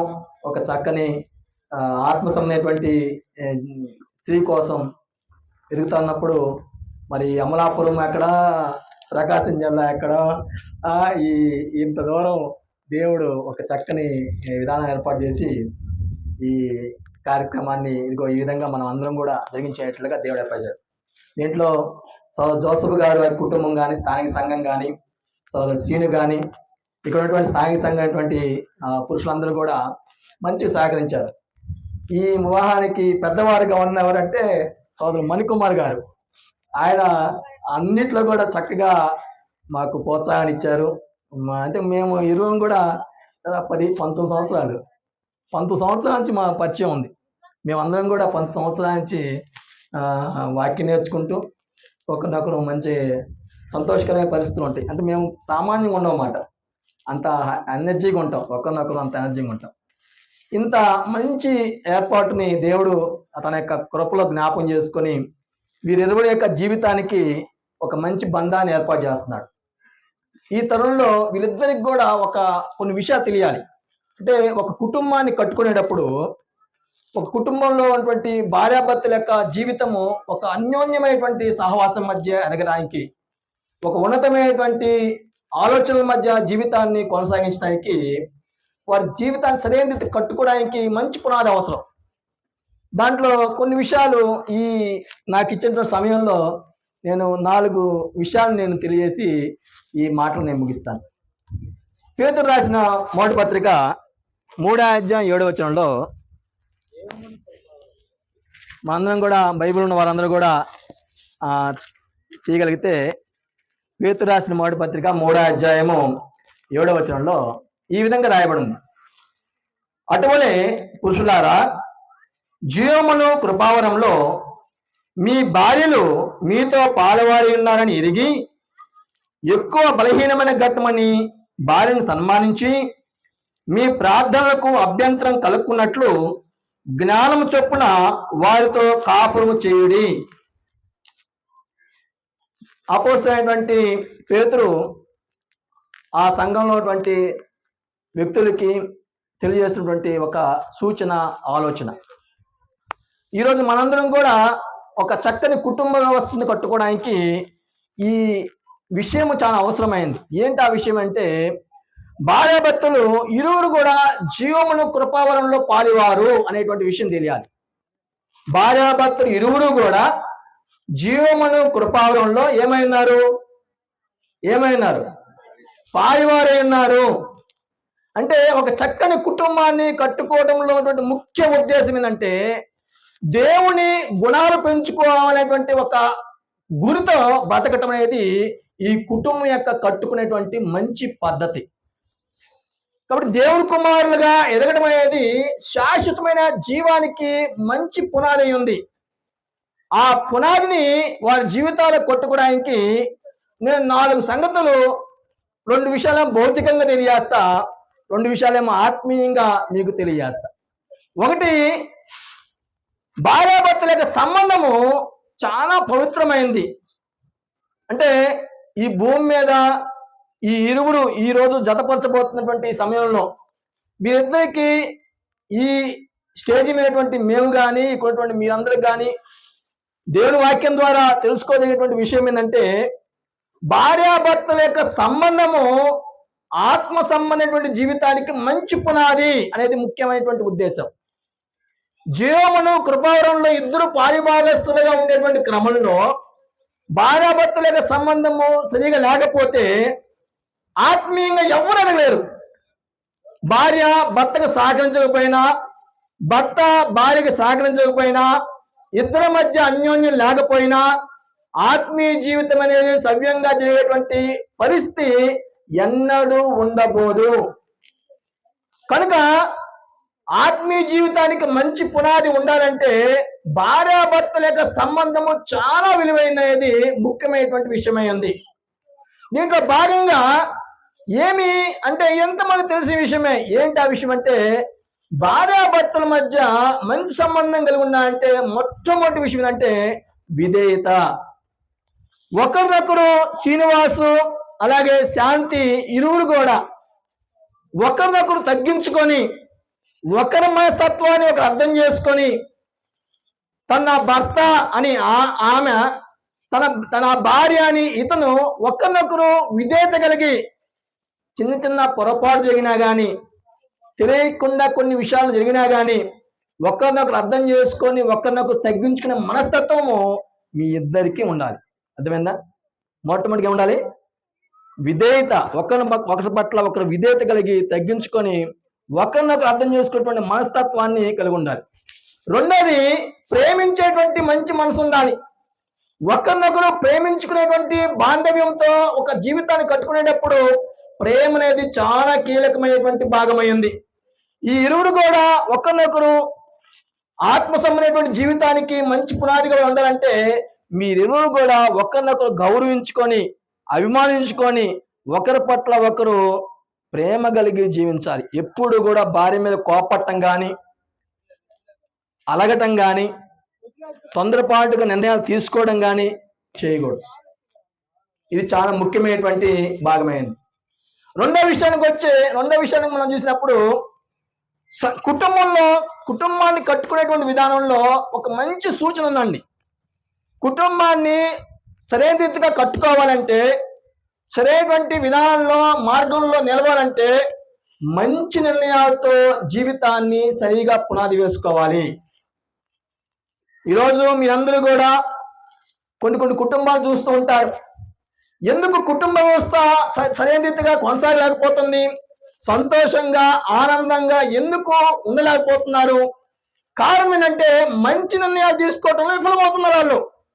కాబట్టి సరిగా నిర్ణయాలు తీసుకునే విషయంలో ఇరువురు కూడా భార్యాభర్తలు ఇరువురు కూడా మంచి నిర్ణయాలు తీసుకోవాలి. ఒకవేళ భర్త కోపడ్డాడు, ఏదో తొందరపాటు ఒక మాట అన్నాడు, ఎమ్మటినే ఫోన్ చేసి నానా ఆయన తిట్టేశాడు నేను వచ్చేస్తున్నా అని ఏమా, లేదా ఈ అమ్మాయి ఏదో కోపడి ఈయన అంటే వీళ్ళ నాన్నకి ఫోన్ చేసి ఈ అమ్మాయి ఈ విషయంలో ఆయనకి చెప్పి నాన్న ఇలా అంది అలా అంది ఇలా అంటుంది అలా అంటుందని ఈయన ఎప్పుడు కూడా జీవితం ఉండకూడదండి. చూడండి, మాకు వివాహం అయ్యి రేపు డిసెంబర్కి 20 సంవత్సరాలు, అంటే నాకు నా భార్య వివాహం అయ్యి 20 సంవత్సరాలు. రేపు డిసెంబర్ 3 మా 20వ సంవత్సరం చేసుకుంటాం. మరి 21లో అడుగు పెడతాం. ఈ 21 సంవత్సరాల్లో ఎన్నడూ కూడా నా భార్య వాళ్ళు పుట్టినరోజు ఫోన్ చేసి నా భర్త తిట్టాడు అని చెప్పాల, అలిగి ఎప్పుడు ఇంటికి వెళ్ళిపోవాలా, అలిగి నేను కోపడ్డా ఏమన్నా మాకు మాట అన్నా కానీ ఎప్పుడు అలిగి వెళ్ళిపోవాలా. అదండి కుటుంబ వ్యవస్థ కట్టుకునే విధానం. భార్యాభర్తల యొక్క సంబంధంలో ముఖ్యమైనటువంటి సూచన ఏంటంటే మీ ఇద్దరి మధ్య సమస్యలన్నీ కూడా ఆ గదిలో ఉండాలి, బయటికి రాకూడదు, సమాజంలో రాకూడదు, గొడవలు చేసుకోకూడదు, కొట్టుకోకూడదు, అవమానించుకోకూడదు, ఒకరినొకరు ఎదురుదారి చేసుకోకూడదు, తిట్టుకోకూడదు. అది సమాజం రాకూడదు. ఎక్కడ ఉండాలి? ఇవన్నీ మీ ఇద్దరి మధ్య ఉంటే ఎక్కడ ఉండాలి? మీ గదిలోనే ఉండాలి. మీ అమ్మకి తెలియకూడదు, లేదా మీ నాన్న తెలియకూడదు, వాళ్ళ అమ్మకి తెలియకూడదు. అది మీ ఇద్దరి మధ్య మీరే ఒకరినొకరు పరిష్కరించుకొని చక్కగా దాన్ని చూసుకోగలగాలి. అది జీవితం కట్టుకోవడం అంటే, అది కుటుంబ వ్యవస్థని నిర్మలంగా ఉంచుకోవడం అంటే. ఎప్పుడైతే బయటికి వెళ్ళిపోద్దో ప్రశాంతంగా భార్యాభర్తలు ఉండలేరు. బయటికి వెళ్ళకుండా ఉన్నంత పోయికే ప్రశాంతంగా ఉంటారు. ఎవరైనా ప్రశాంతంగా ఉండేది ఎప్పుడంటే ఇరువురు భార్యాభర్తలు కలిసి ఒకరినొకరు అర్థం చేసుకొని జాగ్రత్తగా ఉన్నప్పుడు ప్రశాంతంగా ఉంటారు. ఏమైనా బయటికి వెళ్తే ఇంకా ప్రశాంతంగా ఉండలేరు. ఇప్పుడు ఒకవేళ ఆ అమ్మాయి తెలియకో తెలుసో వాళ్ళ నాన్నకి ఫోన్ చేసింది, నాన్న ఇలాగ అన్నాడు అలా అన్నాడు. అప్పుడు వాళ్ళ నాన్న చేయాలండి, అమ్మా సర్దుకో, తగ్గించుకో, మన దేవుడి కుమారులమి మారతాడులే, చిన్నగా చేస్తున్నాను చెప్పాలి. ఈ అబ్బాయి వాళ్ళ నాన్నకి ఫోన్ చేసి ఈ అమ్మాయి వాళ్ళ నాన్న ఏం చెప్పాలి? నువ్వు జాగ్రత్తగా చిన్న వస్తుంటే జాగ్రత్తగా ఉండాలి, కలిసి ఉండాలి, మీరు తొందరపాటు చేయకూడదని ఒకరినొకరు తల్లిదండ్రులు కూడా వీళ్ళకి సహకరించాలి. అమ్మ నువ్వు వచ్చేసాయి నేను చూసుకుంటా, ఈయనేమో నువ్వు వచ్చేసరి నేను చూసుకుంటా అని వాడిని ఇరువురిని కూడా అలాగా వేరే చేసే విధానాన్ని ఎప్పుడు ఏర్పాటు చేసుకోకూడదు. ఇది కుటుంబంలో మంచి నిర్ణయాలు తీసుకోవాలి. అర్థమైందా? కుటుంబంలో ఇరువురు కూడా మీ ఇద్దరి మధ్య అన్నీ ఉండాలి, మీ ఇద్దరే అన్ని నిర్ణయాలు తీసుకోవాలి, మంచి నిర్ణయాలు తీసుకోవాలి, తొందరపాటుతో కొన్ని నిర్ణయాలు తీసుకోకూడదు. దీంట్లో భాగంగా విషయం ఏంటంటే ఆర్థికమైనటువంటి ఆలోచనలు లేక ఆర్థిక విషయాల్లో ఒకరినొకరు సహకరించుకోవటం. అంటే కుటుంబాన్ని కట్టుకునే విషయంలో ఆర్థికంగా ఇరువురు సంపాదించుకునే పరిస్థితులు, ఇద్దరు కూడా ఉద్యోగాలు చేసే స్తోమత, సామర్థ్యము, చదువు ఉంది వాళ్ళకి. ఒకరినొకరు ఉద్యోగాలు చేసుకుని చక్కగా కుటుంబాన్ని కట్టుకొని ఆ డబ్బులతో మంచిగా అనగా సరైనటువంటి నిర్ణయాలతో డబ్బులు ఖర్చు పెట్టడం, సేవకు వాడటం, దేవుని పని కోసం వాడటం, దేవుని కుమారులు ఎదగడానికి ఆ ఖర్చు చేసే పనిలో వాళ్ళు ఉండటం. అలాగే డబ్బుని ఎలాగ జాగ్రత్తగా, నీ డబ్బు వచ్చినప్పుడు ఇది నాది అనకూడదు. ఎవరు అనాలి? మనది అనాలి. జీతం ఎవరికి ఇవ్వాలి? ఎవరికి ఇవ్వాలి జీతం? జీతం ఎవరికి ఇవ్వాలండి? ఎవరికి ఇవ్వాలి జీతం? అన్ని ఇద్దరు కూడా కలిసి పంచుకోవాలి జీతాన్ని. ఇది నాది, నేను సంపాదించుకున్నాను అని ఈయన, రేపు ఆ పాప కూడా ఉద్యోగం చేసే పరిస్థితి వస్తే ఈ డబ్బులు నాయి, నేను సంపాదించుకున్నాను ఆమె అని ఎప్పుడు అనకూడదు. నాది అనే మాట ఎప్పుడైతే ప్రారంభమైందో అప్పుడే సమస్యలకు ప్రారంభమయ్యేది మొదలైంది. నాది అనకూడదు, ఏమనాలి? మనది. ఇది చాలా ప్రాముఖ్యమైనది. ఎక్కువ వివాహ వ్యవస్థలో ఆర్థికమైనటువంటి విషయాలు కానీ విడిపోతున్నారు ఎక్కువగా. కాబట్టి ఎప్పుడు అలా చేయకూడదు. ఆర్థికమైనటువంటి విషయాల్లో ఎప్పుడూ కూడా తొందరపాటు నిర్ణయాలు తీసుకోకూడదు. మూడవదిగా సంఘముతో, ఇది ఆత్మ సంబంధమైనటువంటి విషయం. ఇప్పుడు దాకా చెప్పింది రెండు భౌతిక సంబంధమైనటువంటి విషయాల్లో కుటుంబాన్ని, భార్యాభర్త సంబంధం ఎలా ఉండాలి చెప్పాము. ప్రేమ కలిగి విధేయత బతకాలి. అలాగే సంఘము కుటుంబాన్ని కట్టుకునే విషయంలో మంచి నిర్ణయాలు తీసుకోవాలి, తొందరపాటు నిర్ణయాలు తీసుకోకూడదు. అలాగే ఆర్థిక విషయాల్లో ఒకరినొకరు కలిసి కట్టుబాటుతో నిర్ణయాలు తీసుకొని ముందుకెళ్ళాలి. మూడోది ఏంటంటే ఆత్మ సంబంధంగా సంఘాన్ని హత్తుకొని బతకాలి. సంఘాన్ని హత్తుకొని బతకాలి. సో జోసఫ్ గారు అంతకాలం మీకు దిగులు లేదు, ఎందుకంటే నేను హామీ ఇస్తా, వాళ్ళు కుటుంబాన్ని వాళ్ళు అంతగా మంచిగా ఆత్మీయ పెంచగలరు. కాబట్టి మీ ఇద్దరు కూడా సంఘాన్ని హత్తుకొని సంఘంతో సహవాసం చేస్తూ క్రీస్తులో ఉన్నతంగా ఎదగడానికి మీరిరువురు కూడా ఒకరినొకరు ఆత్మ సంబంధంగా ఎదగడానికి కృషి చేయగలగాలి. దీంట్లో భాగంగా ఇంకో విషయం ఏంటంటే వారి జీవితాలు ఆత్మ సంబంధమైనటువంటి విషయాల్లో ముందుకెళ్ళడానికి సంఘము చాలా కీలక పాత్ర పోషిస్తుంది. ఆరాధన మానివేయటం కానీ, సువార్త పనులు నిర్లక్ష్యంగా ఉండటం కానీ, సువార్తకు దూరంగా ఉండటం కానీ, ఏదైనా చిన్న చిన్న సమస్యలను బట్టి వేరే పనులకు వెళ్ళిపోవటం కానీ ఇలా చేయకూడదు. సంఘాన్ని ఏం చేయాలి? ఏం చేయాలమ్మా? హత్తుకొని బ్రతకాలి. సంఘంతో కలిసి ఉండాలి. సంఘానికి వేరుగా ఉండకూడదు. సంఘాన్ని హత్తుకొని బ్రతకాలి. సంఘము మీ కుటుంబము, సంఘమే మీ ఆత్మీయ మార్గమై ఉంది. సంఘం లేకపోతే అసలు మీ జీవితాలు లేవు. కాబట్టి సంఘము ఆత్మీయ జీవితానికి మంచి పునాది. నాలుగో విషయం ఏంటంటే ఆత్మ సంబంధమైనటువంటి భాగం, ఆత్మ విషయంలో నాలుగో భాగం ఏంటంటే నిత్య జీవం కొరకు మంచి పునాది వేసుకోవాలి. క్రీస్తులో నిత్య జీవం కొరకు మీరు కూడా మంచి పునాది వేసుకోవాలి. మీరు ఎవరు చూడకూడదు, వాళ్ళు ఇలా ఉన్నారు, వీరు ఇలా ఉన్నారు, వీరు ఇలా ఉన్నారు అని ఎవరిని చూసి మీరు ఆత్మీయంగా దిగజారిపోకూడదు. మీరు క్రీస్తుని చూస్తూ ఆత్మసమైనటువంటి జీవితాన్ని మీరు కట్టుకోగలగాలి. ఎవరిని చూడాలి? హర్నాథ్ గారిని చూడాలా, లేదా జోసఫ్ గారిని చూడాలా, లేకపోతే మణికుమార్ గారిని చూడాలి? ఎవరిని చూడాలి? మీ యేసుప్రభువే మీ గురి, యేసుప్రభువే మీ లక్ష్యం. యేసుక్రీస్తు యొక్క స్వభావాన్ని సాధించడమే మీ యొక్క లక్ష్యంతో మీ జీవనాన్ని ఇరువురు కూడా కలిసి ఉండాలి. అందుకే జీవమును కృపావరంలో మీరిద్దరూ కూడా పాలివారి ఉన్నారనే విషయాన్ని మీరు జ్ఞాపకం చేసుకొని జీవితాన్ని దిద్దుకోవాల్సినటువంటి ఆవశ్యకత ఎంతైనా ఉంది. దీంట్లో భాగంగా మీరిద్దరు కూడా దేవుని యొక్క పరిపాలన కింద మంచి నిర్ణయాలు తీసుకొని ఆత్మసమైనటువంటి విషయాల్లో మంచి పునాది వేసుకుంటూ మీకు రాబోయేటువంటి మీ కుటుంబంలో ఉన్నటువంటి మీ పిల్లలు కూడా దేవుడి కుమారులుగా పెంచేటువంటి క్రమంలో దేవుడి నీతికి అనుసరించి మీ జీవితాలను మీరు కట్టుకోవాల్సినటువంటి ఆవశ్యకత ఉంది. ఈ లోకంలో పాపము మరింత ఎక్కువగా విస్తరిస్తూ ఉంది. మరింత ఎక్కువగా పాపం యొక్క పరిస్థితులు ఏర్పడుతూ ఉన్నాయి. కాబట్టి మీరు మీ కుటుంబాన్ని అంత ఉన్నతంగా పెంచుకునే క్రమంలో మీ ఇరువురు కూడా భార్యాభర్తలు కలిసి ఆత్మ సంబంధంగా మీరు మీ కుటుంబాన్ని నిత్యజీవం కొరకు మంచి పునాది వేసుకోవాలి. 4 విషయాలు ఈ పాఠం ద్వారా మీకు తెలియజేశా. 1, జీవమును కృపావరంలో మంచి భార్యాభర్తలుగా ఉండాలనేటువంటి ఉద్దేశంతో ఆ కుటుంబ వ్యవస్థను కట్టుకునే విధానం ఎలాంటిదంటే 1, భార్యాభర్త సంబంధం ఎలా ఉండాలి? విధేయత కలిగి ప్రేమ కలిగి ఉండాలి. 2, మంచి కుటుంబాన్ని కట్టుకునేటప్పుడు ఎలాంటి వాతావరణం ఉండాలి? మంచి నిర్ణయాలు తీసుకోవాలి. చెడు నిర్ణయాలు, తొందరపాటు నిర్ణయాలు తీసుకోకూడదు. ఆర్థిక విషయాల్లో ఎలా ఉండాలి? మనది అనుకోవాలా, నాది అనుకోవాలా? మనది అనుకోవాలి. అలాగే సంఘానికి ఎలాగా ఉండాలి? సంఘంతో ఎలా ఉండాలి? హత్తుకొని బతకాలి. సంఘం ఆత్మీయ కుటుంబం హత్తుకొని బతకాలి. 4వ పాయింట్ ఏంటంటే నిత్య జీవం కొరకు మంచి పునాది వేసుకోవాలి. మీ కుటుంబం నిత్య జీవం కొరకే ఆత్మ సంబంధంగా వెళ్ళడానికి మంచి పునాది వేసుకోవాలి. కాబట్టి కుటుంబంలో ఒక చక్కని వాతావరణం ఇలాంటి పరిస్థితుల మధ్య ఉన్నప్పుడు సంతోషము, ఆనందము, ఒక మంచి విలాసవంతమైనటువంటి పరిస్థితులు ఉంటాయి అన్నమాట. కాబట్టి ప్రియమైనటువంటి సహోదరి సోదరులారా, ఈరోజు ఈ పాఠం ద్వారా మీకు కూడా మీ హెచ్చరిక ఏంటంటే ఒక మంచి కుటుంబాన్ని కట్టుకోండి, మంచి నిర్ణయాలు తీసుకోండి, తొందరపాటు నిర్ణయాలు తీసుకోవద్దు.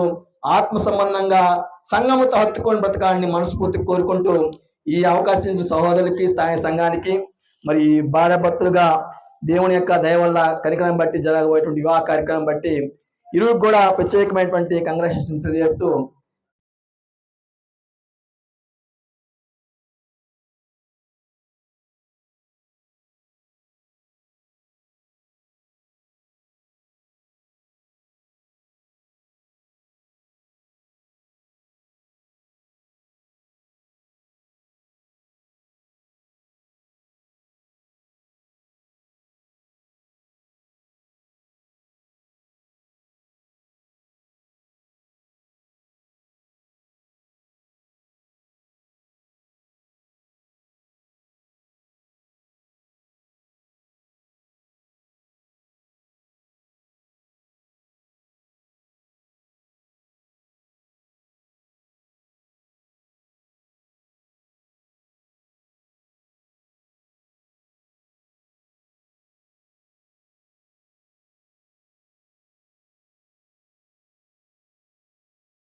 వివాహం జరిగించడానికి ముందుగా కొన్ని సంగతులు మనం జ్ఞాపకం చేసుకుందాం. తప్పనిసరిగా జ్ఞాపకం చేసుకోవాలి.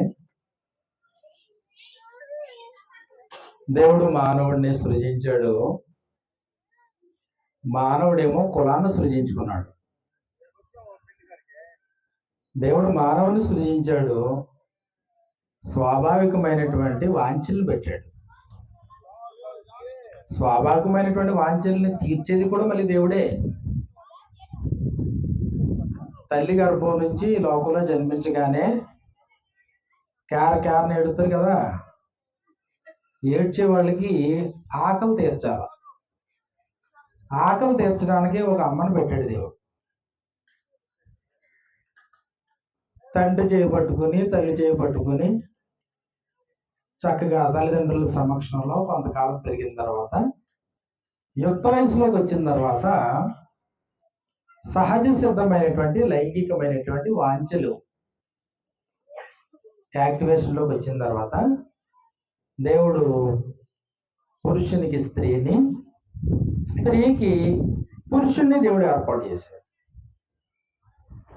అంటే చిన్నప్పుడు ఆకలిని ఏడ్చేటువంటి పిల్లలకి ఒక తల్లిని ఎలాగైతే దేవుడు అప్పగించాడో అదే ప్రకారంగా యుక్త వయసులో ఉన్నటువంటి పురుషునికి, యుక్త వయసులో ఉన్నటువంటి స్త్రీకి దేవుడు వివాహ వ్యవస్థ ద్వారా ఇదిగో వారిని భార్య భర్తలుగా దేవుడు ఏర్పాటు చేస్తున్నాడు. అంటే ప్రాథమికంగా మనం చూసినప్పుడు స్వాభావికంగా వారిలో నాటబడినటువంటి వాంఛలను తీర్చుకోవడం వివాహం యొక్క బంధం. కాబట్టి దేవుడు చక్కగా ఒక మాట అన్నాడు, నరుడు ఒంటరిగా ఉండుట మంచిది కాదు. ఆదికాండం 2వ అధ్యాయంలో 2 సార్లు చెప్పాడు ఆ మాట. అంటే ఎప్పుడు ఒంటరిగా ఉండడం మంచిది కాదు, పుట్టినప్పటి నుంచి చచ్చేటంత వరకు ఒంటరిగా ఉండడం మంచిది కాదు. అది భౌతికంగానైనా ఆత్మీయంగానైనని. కాబట్టి నేను ఒంటరిని అంటే ప్రమాదంలో ఉన్నావు అని అర్థం. కాబట్టి ఇప్పటి వరకు వాళ్ళ కుటుంబాలతో ఉన్నారు. ఎక్కడ ప్రయాణం చేసినా తండ్రితో, తల్లితో, అక్క చెల్లెలతో, అన్నదమ్ములతో, వారు ఎక్కడ నిద్రించినా, ఎక్కడ భుజించినా ఒంటరోళ్ళు కాదు ఇప్పటివరకునే. ఇదిగో ఇప్పుడు ఇక మీదట కూడా వాళ్ళు ఒంటరోళ్ళు కాదు అని నిరూపించుకోవడానికి వివాహం. కాబట్టి దేవుడు అన్నాడు, పురుషుడు తన తండ్రిని తల్లిని విడిచి. అన్యాయం కదా. ఇప్పుడు వరకునేమో వాళ్ళ అండతో బతికవా. ఇప్పుడు వరకు తల్లి చేయి పట్టుకుని, తండ్రి చేయి పట్టుకుని వాళ్ళ దగ్గర నీ అవసరాలన్నీ తీర్చుకుని, మరి ఇప్పుడు ఇదిగో యుక్త వయసు వచ్చింది. పురుషుడు తన తండ్రిని తల్లిని విడిచి తన భార్యను హత్తుకొనును, వారి ఏక శరీరమయ్యుందురు. ఇదైనా కొంతకాలం. భార్య భర్తల బంధం ఏమి ఇది శాశ్వత కాలం ఏం కాదు. ఇది లైంగిక పరమైనటువంటి వాంఛలు శాశ్వత కాలం ఉండవు. భూమి మీద బ్రతుకుతున్నంత కాలం కూడా ఉండవు, కొంతకాలం మళ్ళీ. ఆ తర్వాత కూడా ఒంటరిగా ఉండొద్దు. ఒకవేళ భర్త చనిపోయాడా, భార్య చనిపోయిందా, పిల్లలతో ఉండు, మనవాళ్ళతో ఉండు, మనవరాళ్ళతో ఉండు.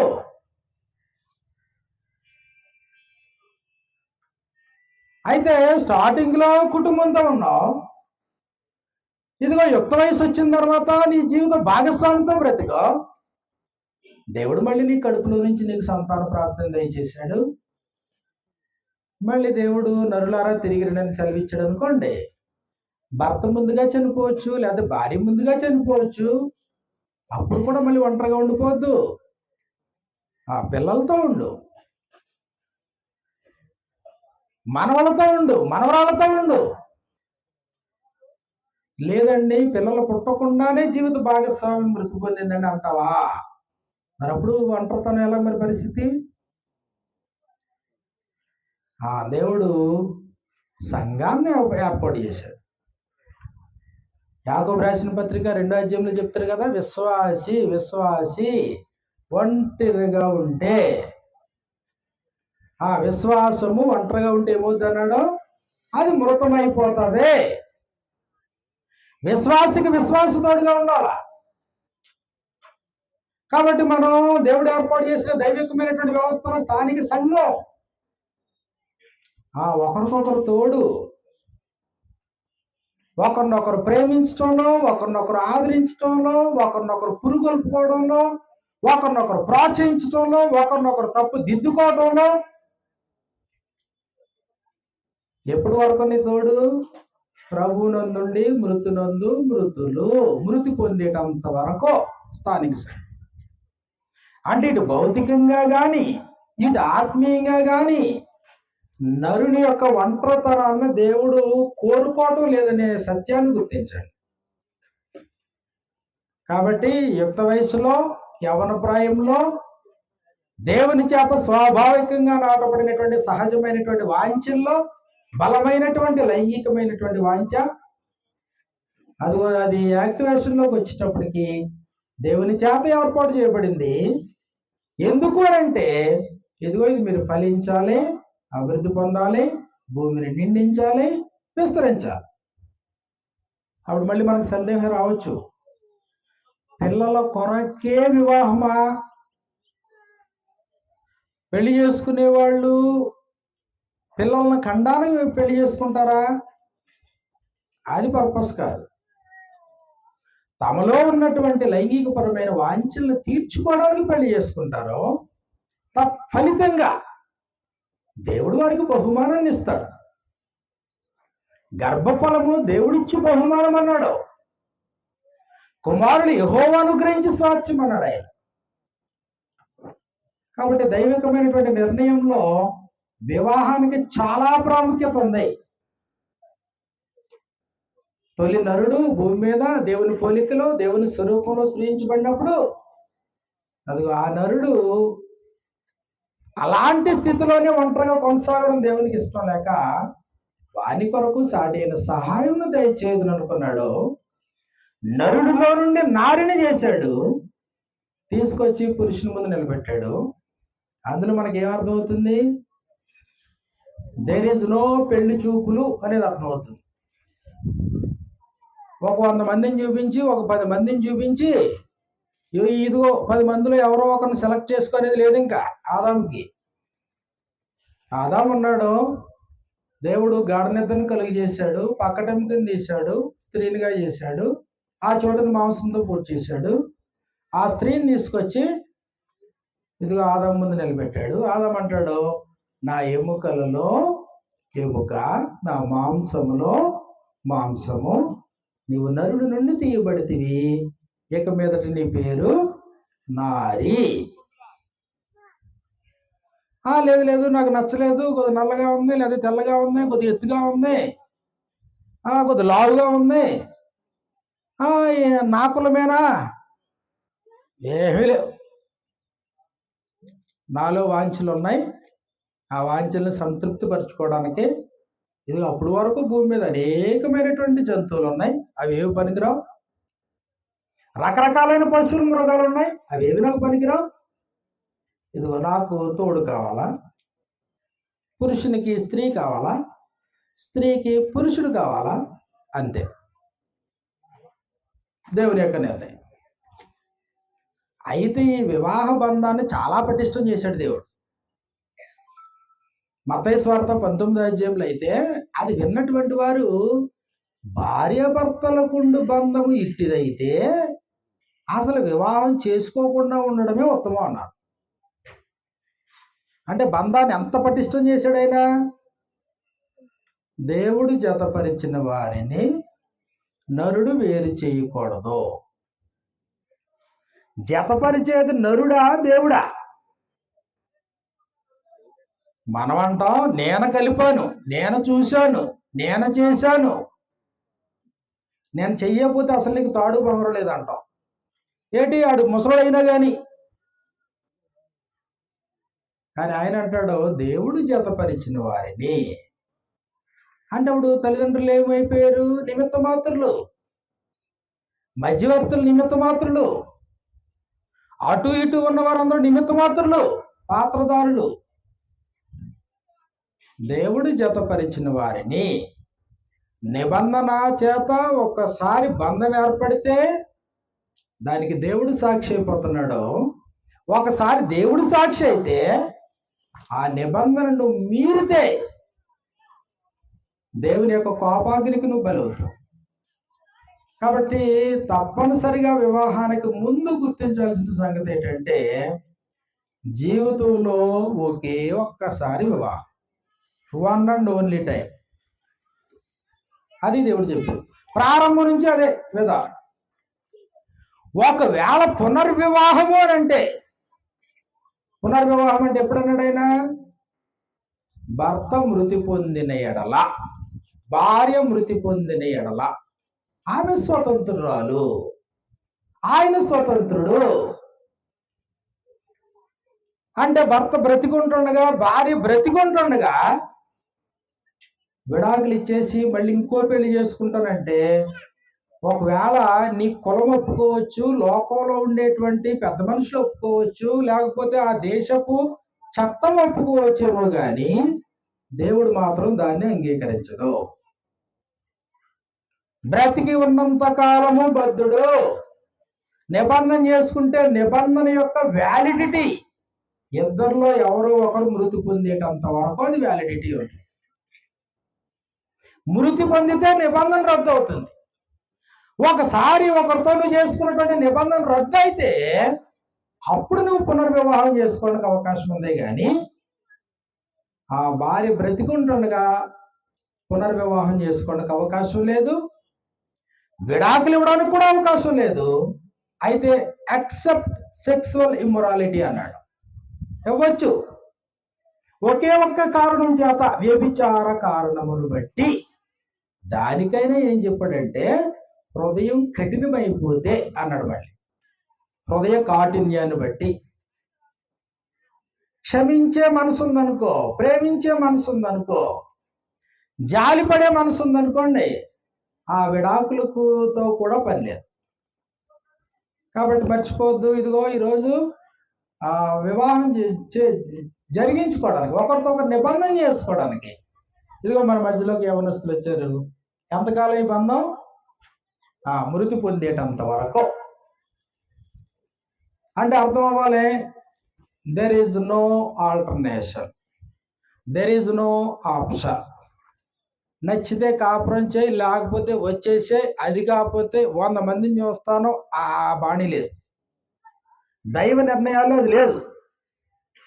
కష్టమైన, నష్టమైన, వ్యాధి అయినా, బాధ అయినా, ఆరోగ్యమైన, అనారోగ్యమైన, ఇదిగో నువ్వు మృతి పొందేటంత వరకు నమ్మకమైన భాగస్వామిగా జీవితాన్ని కొనసాగించు.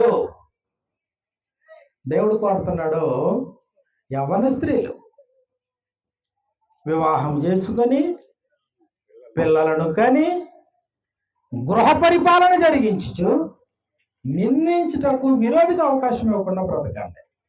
ఇది 4వ సంగతి.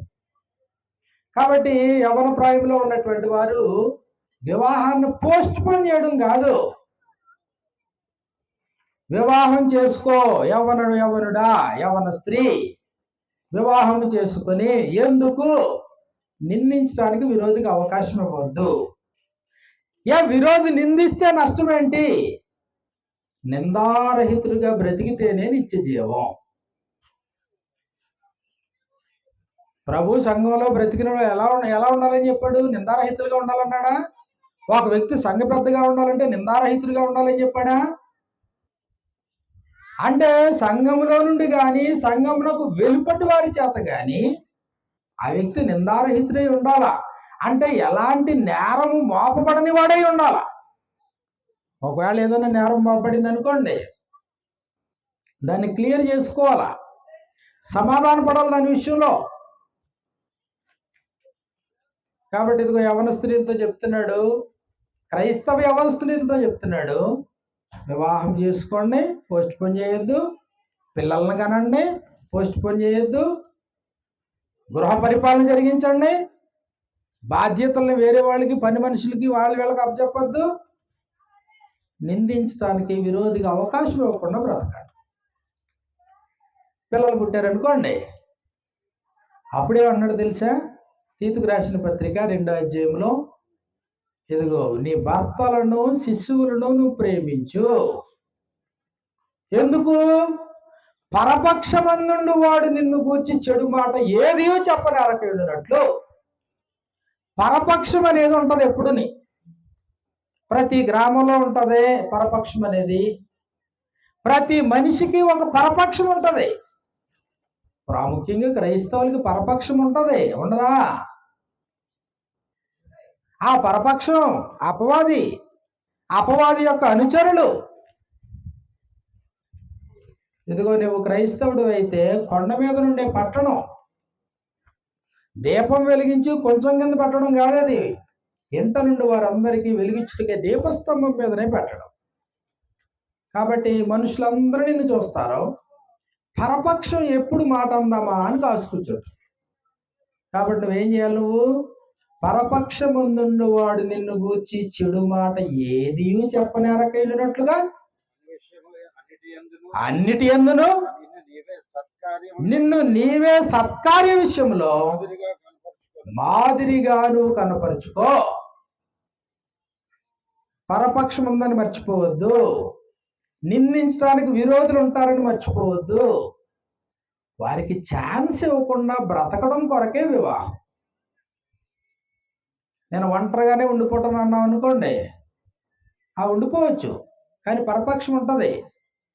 నిందించేవారు ఉంటారు. వివాహం చేసుకోమన్నాడు ఆయన, పిల్లల్ని కనమన్నాడు. పిల్లల్ని కానీ బాధ్యతలు నేను గాలి కుదిలేస్తానంటే కోరదు. మళ్ళీని పిల్లల్ని కన్నావా, భర్తని బిడ్డల్ని చూసుకో జాగ్రత్తగానే, గృహ పరిపాలన చేసుకో. నిందించడానికి విరోధిగా అవకాశం ఇవ్వద్దు. కాబట్టి మర్చిపోవద్దు, క్రైస్తవ జీవితం విలువైంది. క్రైస్తవ వివాహం యొక్క ఉద్దేశం విలువైంది. దేవుడు కోరుతున్నాడు, అలాగ మన జీవితాలను కట్టుకుంటే జీవితకాలం సంతోషంగా, ఆనందంగా బ్రతకడానికి అవకాశం ఉంది. కాబట్టి ఈ సమయంలో చట్టం యొక్క ప్రాముఖ్యతను మీకు తెలియజేసి నేను వివాహంలోకి నేను వెళ్తాను. క్రైస్తవ వివాహ చట్ట ప్రకారంగా 1872 యాక్ట్ ప్రకారం క్రైస్తవ వివాహం భారతదేశంలో ఇది చట్టబద్ధత కల్పించబడింది. క్రైస్తవ వివాహం అన్నాం చూసారా? క్రైస్తవ వివాహం అంటే అది చట్టం అనుగ్రహించినటువంటి లైసెన్స్ను ఉపయోగించి పెళ్లి చేసుకోవాలి. పెళ్ళి అన్నప్పటికీ మనం సహజంగా పెళ్ళి అంటే ఒక 4 పాటలు, ఒక 2-3 ప్రసంగాలు, ఆ తర్వాత పెళ్ళి, విందు, భోజనం, ఇవన్నీ ఏర్పాట్లు ఉంటాయి. క్రైస్తవ వివాహం అంటాం చూసారా? క్రైస్తవ వివాహం అన్నప్పటికీ క్రైస్తవ చట్టాన్ని ఉపయోగించుకుని పెళ్లి చేసుకోవాలి. క్రైస్తవ చట్టాన్ని ఉపయోగించుకుని పెళ్లి చేసుకోవాలంటే దానికి టెంట్లు అవసరం లేదు, స్టేజ్లు అవసరం లేదు, లేకపోతే దానికి అడావిడ అవసరం లేదు, దానికి ప్రసంగాలతో కూడా పని లేదు. ఎవరు కావాలా? ఒక వధువు కావాలా, వరుడు కావాలా, వధువు కుటుంబం కావాలా, వరుడు కుటుంబం కావాలా, అటొక సాక్షి కావాలా, ఇటొక సాక్షి కావాలా, గవర్నమెంట్ రిజిస్టర్ కావాలా, ఒకరితో ఒకరు నిబంధన చేసుకోవాలా, అది రిజిస్టర్ గారి సమక్షంలో నిబంధన చేసుకోవాలా. అది క్రైస్తవ చట్టం. చట్టంలో కుల ప్రస్తావన లేదు. పలానా కులాన్నే చేసుకోవాలనే నియమం లేదు. చట్టంలో ముహూర్తాల ప్రస్తావన లేదు. ఇదిగో పలానా నెలలోనే ముహూర్తాలు వస్తాయి, అప్పుడే పెళ్లి చేసుకోవాలి చట్టం చెప్పలేదు. 365 రోజుల్లో ఎప్పుడైనా పెళ్లి చేసుకోవచ్చు. చట్ట ప్రకారంగా కట్న కానుకల ప్రస్తావన లేదు. వరకట్నాలు అవి ఇవి ప్రస్తావన లేదు. కాబట్టి చట్టం ఏం చెప్పింది? యుక్త వయసులో ఉన్నారా, మైనారిటీ తీరిందా, ఇద్దరు మేజర్సేనా, ఇద్దరికి ఒకరికొకరికి అంగీకారం జరిగిందా, ఆ కుటుంబం ఈ కుటుంబం ఉందా, ఏదో ఒక స్థానిక సంఘం యొక్క సమక్షంలో మ్యారేజ్ రిజిస్టర్ని తెచ్చుకొని చక్కగా మీరు పెళ్లి చేసుకోవచ్చు. అది చట్టం. దైవికమైనటువంటి చట్టం ఉంది మనకు బైబిల్ గ్రంథం. ఆయన ఏమంటాడు? ఆయన క్రమము అక్రమము. అక్రమం చేస్తేనేమో అక్రమం చేయవారులారా నా ఎదురుండి పొండి అంటాడు ఆయన. అక్రమం కుదరదు. పరిశుద్ధమైనటువంటి విధానం మేరకు వచ్చేటప్పటికి సమస్తమును క్రమముగాను మర్యాదగాను జరగనివ్వండి. కాబట్టి మీరు దేవుడిని స్తుతింతారా? తప్పేం కాదు. కీర్తించడం తప్పు కాదు, దేవుడిని స్తుతించడం తప్పు కాదు, కొనియాడడం తప్పు కాదు. చక్కగా ఇద్దరు కాకపోతే ముగ్గురు, ముగ్గురు కాకపోతే నలుగురు, ఒక గంట కాకపోతే ఒక రోజంతా వివాహం పెట్టుకుని చక్కగా అనేకులను పిలుచుకుని బోల్డ్ సంగతులు నేర్చుకోవచ్చు. తప్పేం లేదు అందులో. అయితే విషయం ఏంటి? సమస్తమును క్రమముగాను మర్యాదగాను జరగని వాళ్ళే. తిరిగేవాళ్ళు తిరుగుతుంటే, హడావుడి చేసేవాళ్ళు హడావుడి చేస్తుంటే అది కాదు, అది క్రమం కాదు. అది క్రమముగాను మర్యాదగాను జరగనివ్వండి. ప్రార్థన చేసుకుంటారా? చక్కదని గౌరవించు. కీర్తిస్తారా? స్తుతిస్తారా? పాటలు పాడుకుంటారా? చక్కగా మర్యాదగా జరిగించు. కాబట్టి పరిశుద్ధమైనటువంటి దైవికమైనటువంటి చట్టాన్ని మనం చూసినప్పుడు ఏదైనా ఒక క్రమంగా మర్యాదగా జరిగించు. అప్పుడు క్రైస్తవ చట్టం మనకు అభ్యంతరం లేదు, దైవికమైనటువంటి చట్టం కూడా మనకు అభ్యంతరం లేదు. అయితే మూడో సంగతి ఏంటంటే, మన చుట్టూ సమాజం ఉంది, దాన్ని ప్రపంచ ధర్మము అన్నాం. దాన్ని ప్రపంచ ధర్మము, ఇది ప్రమాదం. దాన్నే ఆ రోమపత్రిక 12వ అధ్యాయంలో లోక మర్యాద అన్నమాట. దాన్ని లోక మర్యాద, ఇది ప్రమాదకరమైన పరిస్థితి. అప్పుడు లోక మర్యాదనే లేదా ప్రపంచ ధర్మాన్ని మనం అనుసరించామనుకోండి, అప్పుడు పరిశుద్ధతకి విఘాతం కలుగుతుంది, క్రమము మర్యాదకు విఘాతం కలుగుతుంది, ఇదిగో భారతదేశ చట్టానికి విఘాతం కలుగుతుంది. ఇప్పుడు ఒక కులంలో ఉన్నవాళ్ళు అదే కులంలో ఉన్న వాళ్ళని పెండ్లాడాలి అనేది క్రిస్టియన్ మ్యారేజ్ యాక్టా, లేకపోతే దైవికమైనటువంటి చట్టమా, లేకపోతే లోక మర్యాద? పలానా కులంలో ఉన్న వాళ్ళనే పెళ్లి చేసుకోవాలి, లోక మర్యాద. మరి లోక మర్యాద విషయంలో గ్రంథం ఏం చెప్తుంది? మీరు ఈ లోక మర్యాదను అనుసరింపక ఉత్తమమును అనుకూలమును సంపూర్ణమునై ఉన్న దేవుని చిత్తమేదో పరీక్షించి తెలుసుకున్నట్లు మీ మనస్సు మారి నూతన ఒకటం రూపాంతరం పొందిడి అన్నాడు. కాబట్టి లేదండి మేము కట్నాలు తీసుకోకుండా పెళ్లి చేసుకోమండి, కట్నం అనేది కంపల్సరీ ఆడపిల్లలను కన్నటువంటి తల్లిదండ్రులకి అది శాపం అన్నది, ఎందుకంటే మేము భారతదేశ పౌరులమండి అన్నాం అనుకోండి, అది దైవికమైన చట్టం చెప్పిందా, లేకపోతే నీ దేశ చట్టం చెప్పిందా, లౌకికమైన చట్టం చెప్పిందా? లౌకికమైన చట్టం చెప్పింది.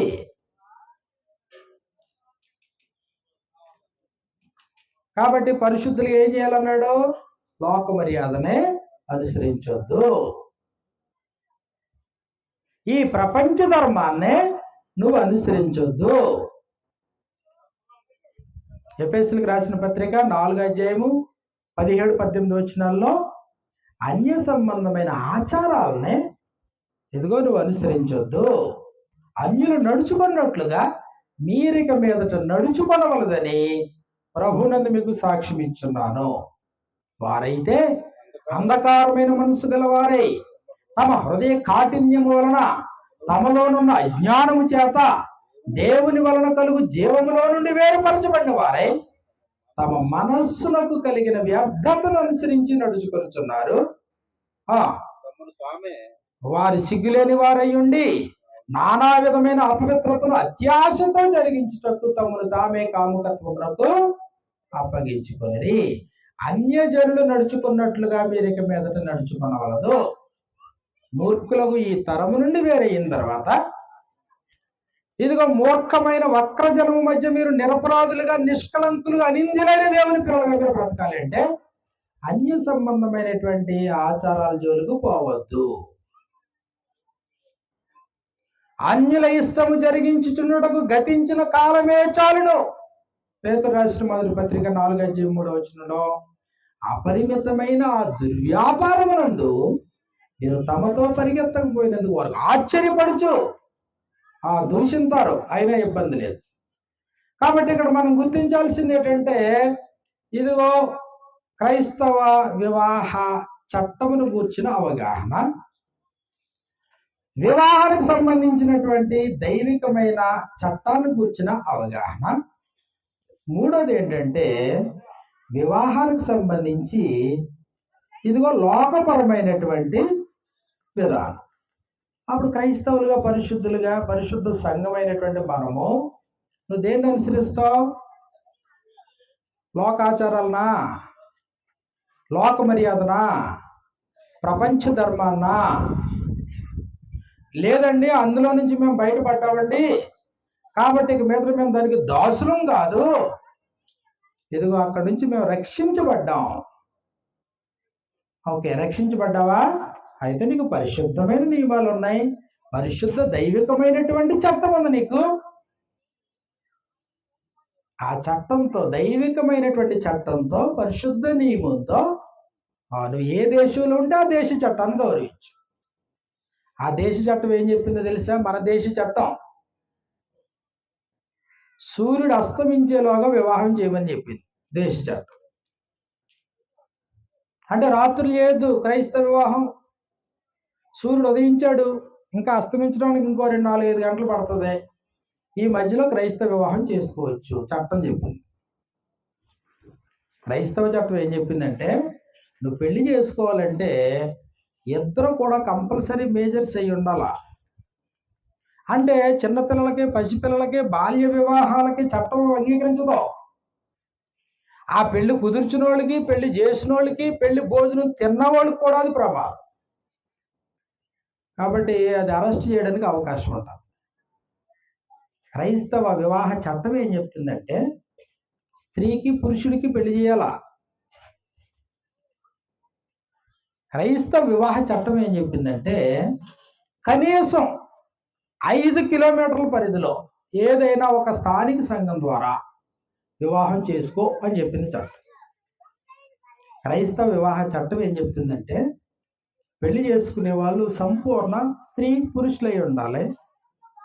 ఒకవేళ అనుమానాస్పదంగా తల్లిదండ్రులు కనిపిస్తే క్రైస్తవ వివాహానికి పూనుకోకూడదు. కారణం ఏంటంటే ఇదిగో జీవితంలో ఒకేసారి వివాహం. క్రైస్తవ వివాహ చట్టం ఏం చెప్తుందంటే పెండ్లి కుమార్తె పెండ్లి కుమారుడు ఇరువురు కూడా వారు తమ అభిప్రాయాన్ని బహిరంగంగా తెలియజేయాలి. క్రైస్తవ వివాహ చట్టం ఏం చెప్తుందంటే ఇరు పక్షాల నుంచి కనీసం ఒక్కొక్కరు సాక్షిగా సంతకం పెట్టడానికే ఈ వివాహానికి సాక్షులుగా కనీసం ఒక్కొక్కరు ఉండాలి. క్రైస్తవ వివాహ చట్టం ఏం చెప్పిందంటే ఈ వివాహాన్ని జరిగించడానికి గవర్నమెంట్ ఆఫ్ ఇండియా చేత ఆమోదించబడినటువంటి ఒక రిజిస్ట్రార్ ఉండాలి. ఇది క్రైస్తవ వివాహ చట్టం. ఇప్పుడు ఈ చట్టాన్ని అనుసరించి ఇదిగో మన మధ్యలో వరుడు వధువు మన మధ్యలో ఉన్నారు. వచ్చినటువంటి మీ అందరూ అతిథులుగా, వారి శ్రేయోభిలాషులుగా ఈ కార్యక్రమంలో ఇదిగో మీ మనసారా వారి గురించి ప్రార్థించడానికి, వారిని దీవించడానికి మీరు చేరవచ్చి ఉన్నారు. కాబట్టి క్రైస్తవ వివాహంలోకి మనం ముందు కొనసాగుదాం. ఈ సమయంలో మన మధ్యలో ఉన్నటువంటి వరుడు వధువు వారిరువురిని పైకి లేచి నిలబడాల్సిందిగా ప్రేమతో మనం చేస్తూ ఉన్నాను. చట్టంలో భాగంగా వారిరువురు కూడా తమ అభిప్రాయాన్ని బహిరంగంగా తెలియజేయాల్సినటువంటి సమయం ఆసన్నమైంది. ఎందుకు ఇదిగో ఈ సమయంలో మనల్ని ఇక్కడికి ఆహ్వానించవలసి వచ్చిందో, ఎందుకు మనందరినీ ఇక్కడికి పిలిచారో వారు తమ నోటి మాటల ద్వారా వారు తెలియజేస్తారో ఈ సమయంలో మొట్టమొదటిగా వరుడు, తదుపరి వధువు కారణాన్ని తెలియజేయాల్సిందిగా నేను ప్రేమతో వారిని కోరుతూ ఉన్నారు. ఈ సమయంలో మొట్టమొదటిగా వరుడు ఎందుకు మనల్ని అక్కడ ఆహ్వానించారో తన అభిప్రాయాన్ని, కార్యక్రమం యొక్క అభిప్రాయాన్ని తెలియజేయాల్సిందిగా ప్రేమతో కోరుతున్నాను. అందరికీ వందనాలు చెప్పు. ప్రభు నామంలో చేరు వచ్చిన సహోదరులు సహోదరులకి వందనాలు తెలియజేసుకుంటూ నౌకపై శాంతి భారతిని పెళ్లి చేసుకున్నట్టు నాకు ఎటువంటి అభ్యంతరం లేదు. మీరందరూ ప్రార్థన చేయండి. మీరందరూ ప్రార్థన చేయవలసిందిగా కోరుతున్నాను. ఒకసారి అందరూ గట్టిగా చప్పట్లు కొట్టండి. అందరూ ఆయన ఎలాంటి అబ్జెక్షన్ లేదని ఆయన వైపు నుంచి నో అబ్జెక్షన్ సర్టిఫికెట్ ఇచ్చారన్నమాట.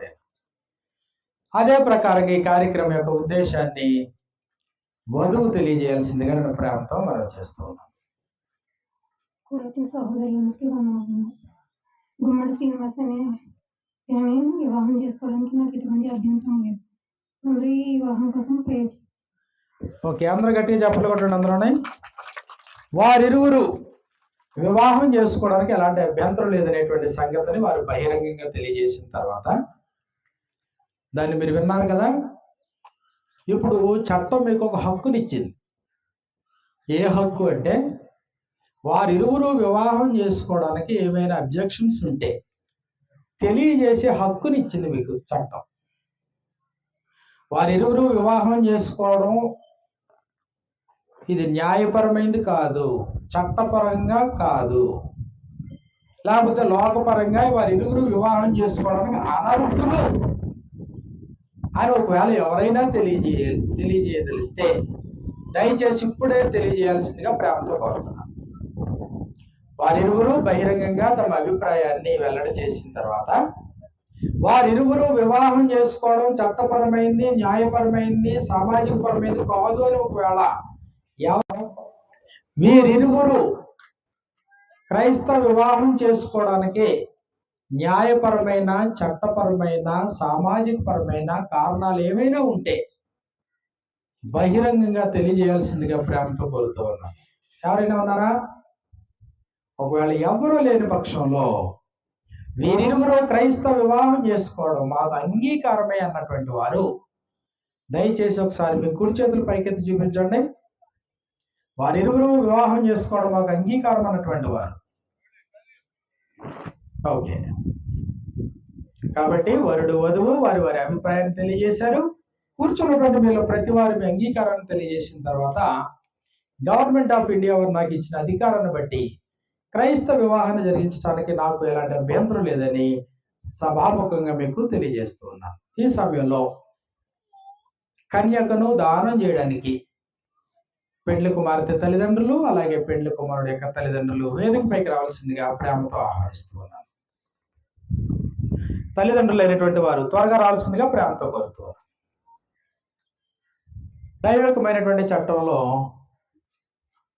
పురుషుడు తన తండ్రిని తల్లిని విడిచి భార్యను హత్తుకోవాలా? ఇదిగో అలాగే కుమారిగా ఉన్నటువంటి శాంతి భారతి స్వజనమును తండ్రి ఇంటిని మరచి తన భర్తను హత్తుకోవాలా? కాబట్టి ఈ సమయంలో దైవికమైనటువంటి విధానాన్ని మనం చూసినప్పుడు గృహమును విత్తమును పితరులిచ్చే స్వాస్థ్యము సుబుద్ధి గల భార్య యెహోవా యొక్క దానము అన్నాడు. అమ్మో, ఈ మాట దేవుని దానమా భార్య అంటేనే నిజంగా అనుభవించిన వాళ్ళు ఆ రుణం తీర్చుకోలేరు. అందుకే దేవుడు ఏమంటాడు తెలుసా? మీ భార్యల విషయంలో కృతజ్ఞులై ఉండండి అన్నాడు. వారిని నిశ్చర పెట్టొద్దు అన్నాడు. అంటే భార్య ద్వారా దేవుడు చేసేటువంటి మేలు అపరిమితమైంది. ఆ స్థానాన్ని ఎవరు భర్తీ చేయలేరు. అది కాబట్టి భార్య అంటే లోకువ, భార్య అంటే తిట్టడానికి, భార్య అంటే కొట్టడానికి, భార్య అంటే చిరాకు పడడానికి, భార్య అంటే నిష్ఠూర పెట్టడానికి ఇది కాదు విధానం. యవ్వన కాలంలో నువ్వు నిబంధన చేసుకున్నావు కదా, భార్య విషయంలో నువ్వు కృతజ్ఞుడై ఉండు.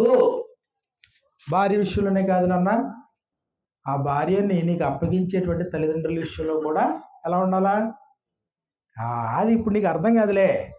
జీవిత అనుభవంలో నిజంగా నువ్వు అర్థం చేసుకుంటే నీ అత్తమామల్ని కొనియాడని రోజు ఉండదు.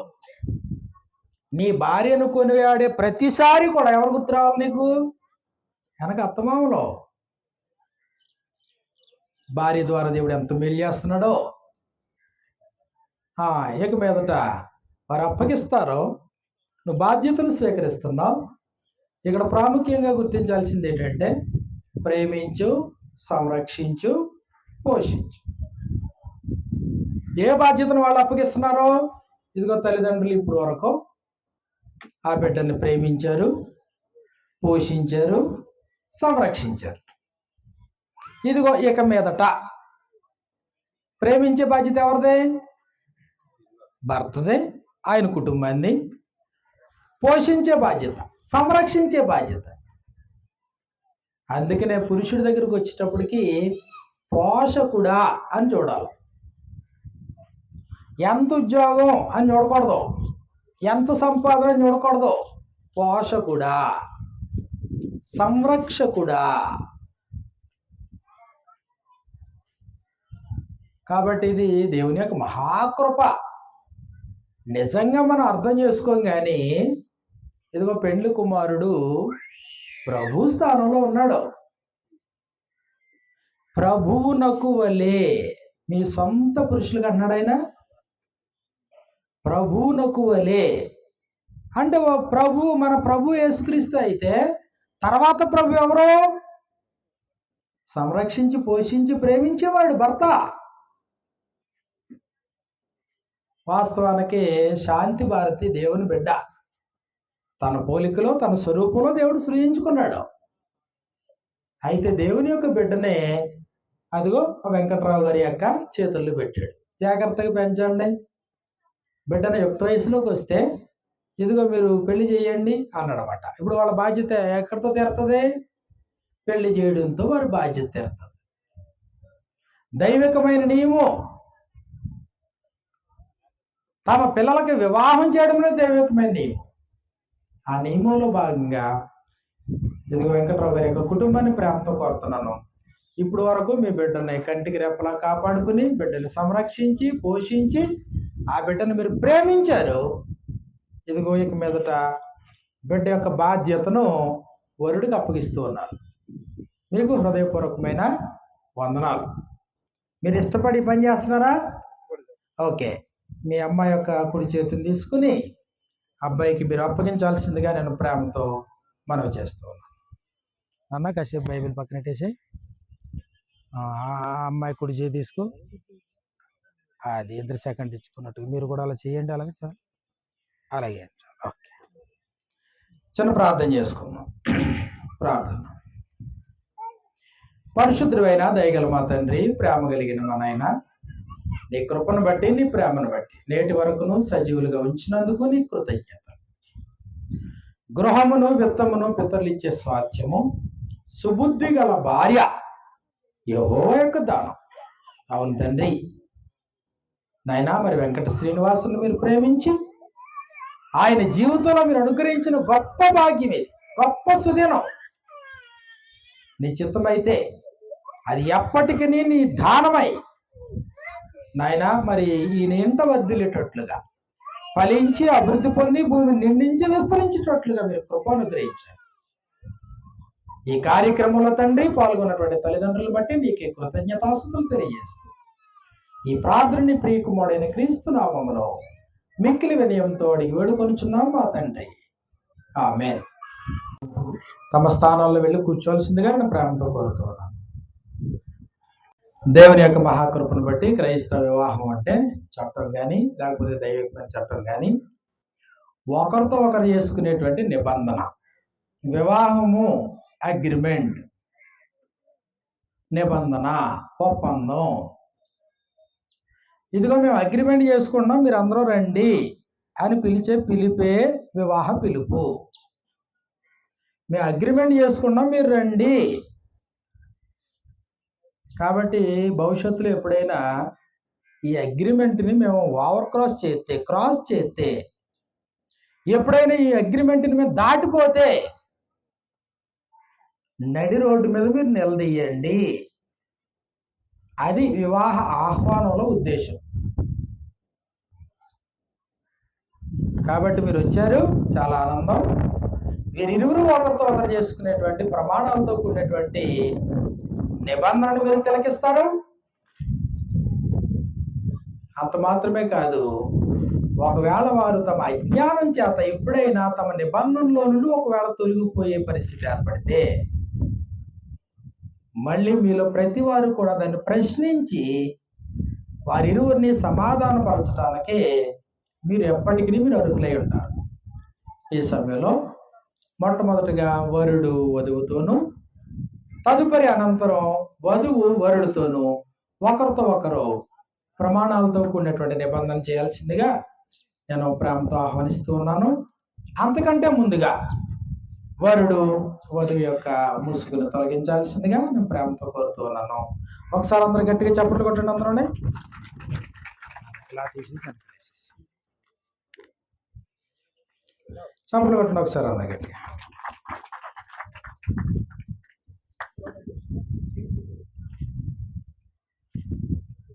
ఓకే, ఎగిరిపోతుందా? అమ్మ ఎవరో ఒకరు 2 నెలల పైకి రండి. ప్రీతిరా పైకి రండి.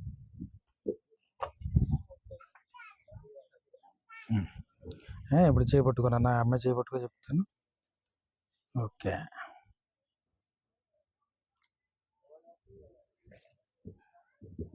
చేపట్టుకొని ఆ చేకూర్చే కదా, అలా అలా అలా పట్టుకో, అలా పట్టుకో.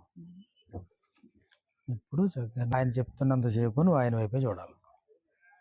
మరి అంతే కదా, అగ్రిమెంట్ నీతోనే కదా. ఇందాక వరుడు మనందరితో మాట్లాడాడు కదా, తన అభిప్రాయం తెలియజేశాడు. ఇప్పుడు వరుడు వధువుతో నిబంధన చేసుకుంటాడు. కాబట్టి జాగ్రత్తగా మనలో ప్రతి వారం దానికి సాక్షి అయి ఉంటాం. అంతకంటే ప్రాముఖ్యంగా దేవుడు సాక్షి అయి ఉంటాడు. దీన్ని కూడా జాగ్రత్తగా తిలకించాలని ప్రేమతో ఆహ్వానిస్తూ ఉన్నాం. అమ్మాయి వైపు చూడు, నువ్వు అలా చూడు, చూడు అలా చూడు. కష్టమైతే లేదు, ఇంకా అలాగే చూడాలి ఆయన వైపు. ఎలా ఉంటే అలాగే చూడు మామూలుగా. గుమ్మడి వెంకట శ్రీనివాస్ అనే నేను, నొప్పై శాంతి భారతి అనే నేను నా భార్యగా స్వీకరించి కనిమిలేమిలియందు కష్ట సుఖములయందు వ్యాధి బాధలయందు ఆరోగ్యమందును అనారోగ్యమందును ఎప్పటికీ నిన్ను విడువక నిన్ను ప్రేమించి సంరక్షించి పోషించి ఆదరించి సన్మానించి గణపరిచి నా జీవితంలో నిన్ను తప్ప మరి ఏ ఇతర పరస్త్రీని ఆశింపక మోహింపక నీకే భర్తగా ఉందునని ఆత్మ సంబంధమైన విషయములలో జీవితాంతము నీతో నమ్మకమైన భర్తగా నా బాధ్యతలు నిర్వహించుదుననియు పరిశుద్ధుడైన దేవుని ఎదుటను పరిశుద్ధ సంఘం ఎదుటను తల్లిదండ్రుల ఎదుటను సమాజం ఎదుటను దైవజనుల ఎదుటను నేను నీతో ప్రమాణం చేయుచున్నాను. ఈ ప్రమాణమందు నమ్మిక ఉంచి నన్ను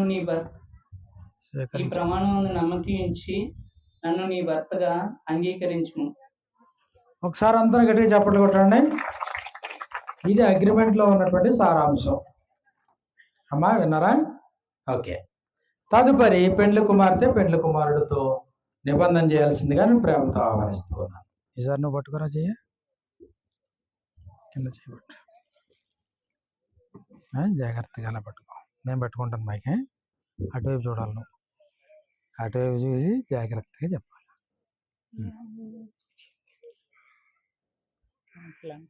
ఏం లేదు.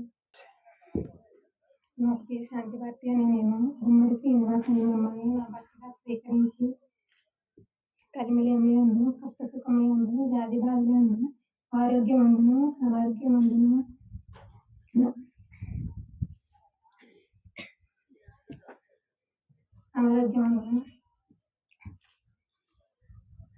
నా జీవితంలో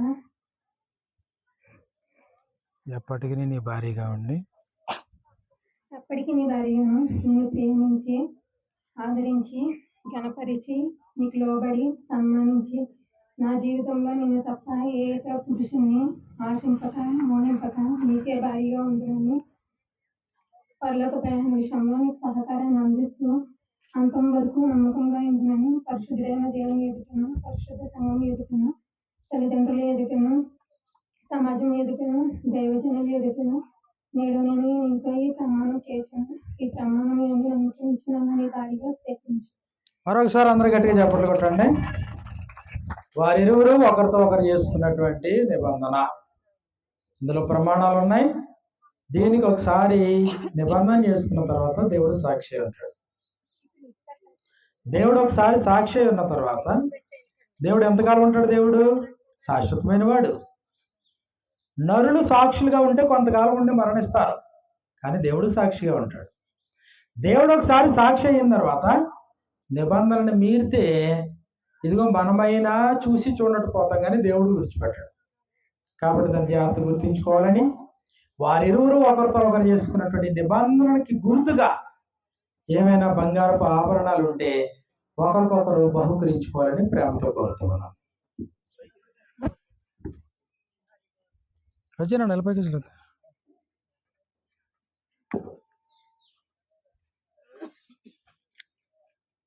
పవన్ నీ దగ్గర ఉందరా? ఓకే, అదిలే వచ్చేసా అదిలే.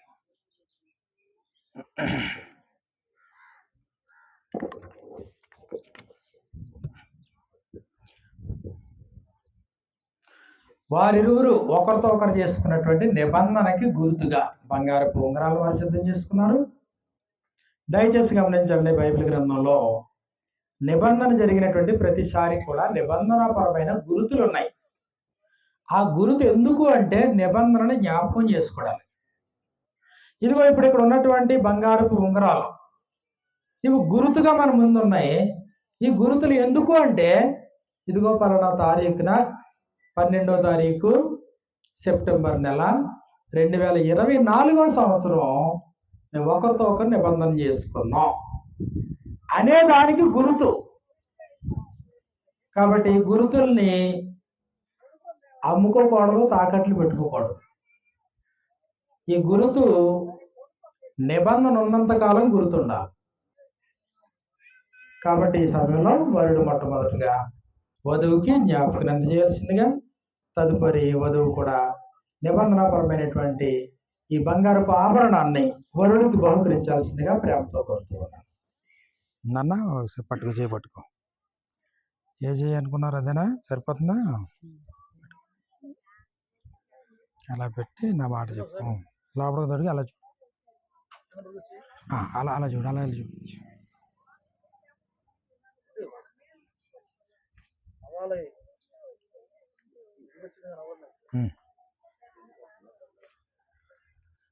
ఈ మాట చెప్పు.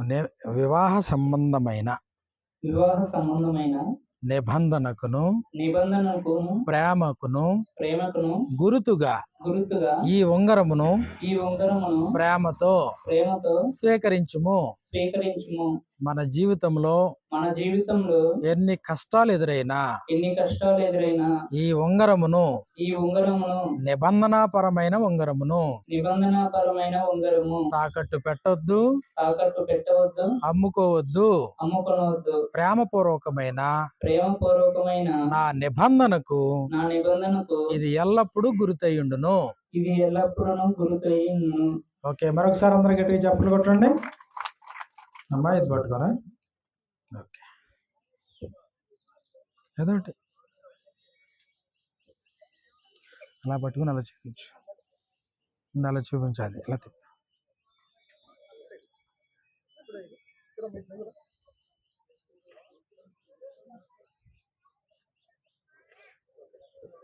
చెప్పే మాట. వివాహ సంబంధమైన ప్రేమకును నిబంధనకును గుర్తుగా ఈ ఉంగరమును ప్రేమతో స్వీకరించుము. ఈ ఉంగరము కన్నా నేను బహు విలువైన దానను.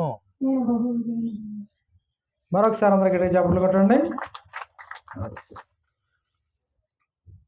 ఇంకా వివాహానికి సంబంధించినటువంటి జ్ఞాపకాలు ఏమైనా ఉన్నాయా? ఒకరినొకరు అలంకరించుకోవడానికి దండలో ఇంకేమైనా ఉంటే తీసుకురావాల్సిందిగా ప్రేమతో కోరుతూ ఉన్నాను.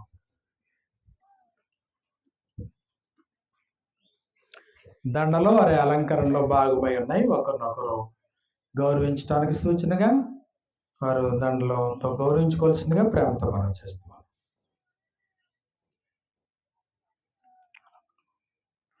ఒక్కసారి ఇద్దరు అటువైపు తిరిగి ఫోటో తీసుకోండి. అలా తిరిగి ఈ సమయంలో మొట్టమొదటిగా వరుడు తన భార్యను దండతో గౌరవించాల్సిందిగా ప్రేమతో మనం పట్టుకున్నాను. అది పట్టుకో తీయడానికి అది పట్టు. తదుపరి వధువు కూడా దండ చేత తన భర్తను సన్మానించాల్సిందిగా ప్రేమతో ఆహ్వానిస్తున్నాను. మరొకసారి అందరూ గట్టిగా చప్పట్లు కొట్టండి. అందులోనే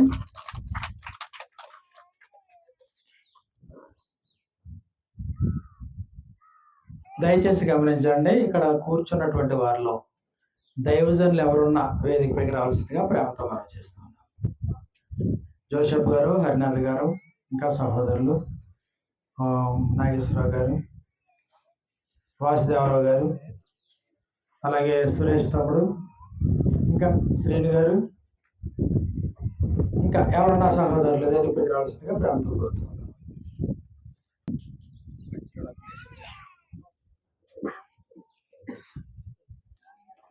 మీరందరం చేతులు ఎలా పట్టుకోండి.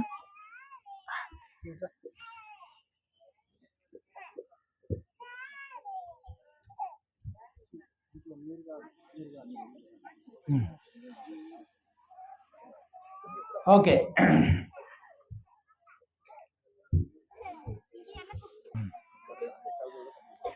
కాబట్టి ఈ సమయంలో ప్రార్థన చేసుకుంటాం. పైకి లేచి నిలబడండి. వెంకట శ్రీనివాస్ కదా. దయచేసి గమనించండి, ప్రాముఖ్యమైనటువంటి ప్రకటన ఇది.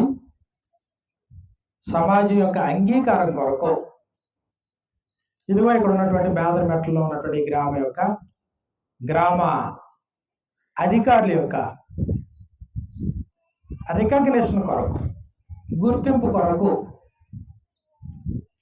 వెంకట శ్రీనివాస్ అనేటువంటి యవనస్తుడు, అలాగే శాంతి భారతి అనేటువంటి యవనస్తురాలు, వారిరువురు ఒకరితో ఒకరు చేసుకున్నటువంటి నిబంధనను బట్టి నేటి నుండి వారిరువురిని కూడా భార్య భర్తలుగా ప్రకటిస్తున్నాను. దయచేసి ఒకసారి అందరూ గట్టిగా ఆమేన్ చెప్పండి. దేవుడు జతపరిచిన వారిని ఏ నరుడు వేరు చేయకూడదు. మరొకసారి ఆమేన్ చెప్పండి. ప్రార్థన చేసుకుందాం. పరిశుద్ధుడు అయిన దయగల మా తండ్రి, ప్రేమ కలిగిన మా నాయన, నీ కృపను బట్టి, నీ ప్రేమను బట్టి నేటి వరకు నువ్వు సజీవులుగా మమ్మల్ని నిలబెట్టినందుకు నీ కృతజ్ఞతలు. నైనా ఈ సమయమందు వేర్వేరుగా ఉన్నటువంటి ఇరువురు యవ్వనస్తులు నైనా వారి మనస్సు, వారు దేహపరంగా, మానసికంగా, ఆత్మీయంగా వారు సంసిద్ధత కలిగినటువంటి వారై నీ కృపను బట్టి దీవెనకరమైనటువంటి ఈ దినంలోనికి వారు ప్రవేశించే కృపనిచ్చినందుకు నీ కృతజ్ఞతలు. వేరువేరుగా ఉన్నటువంటి ఇరువురు ఒక కుటుంబంగా వారిరువురు ఒకరితో ఒకరు చేసుకున్నటువంటి నిబంధనలు బట్టి నీ కృతజ్ఞతలు.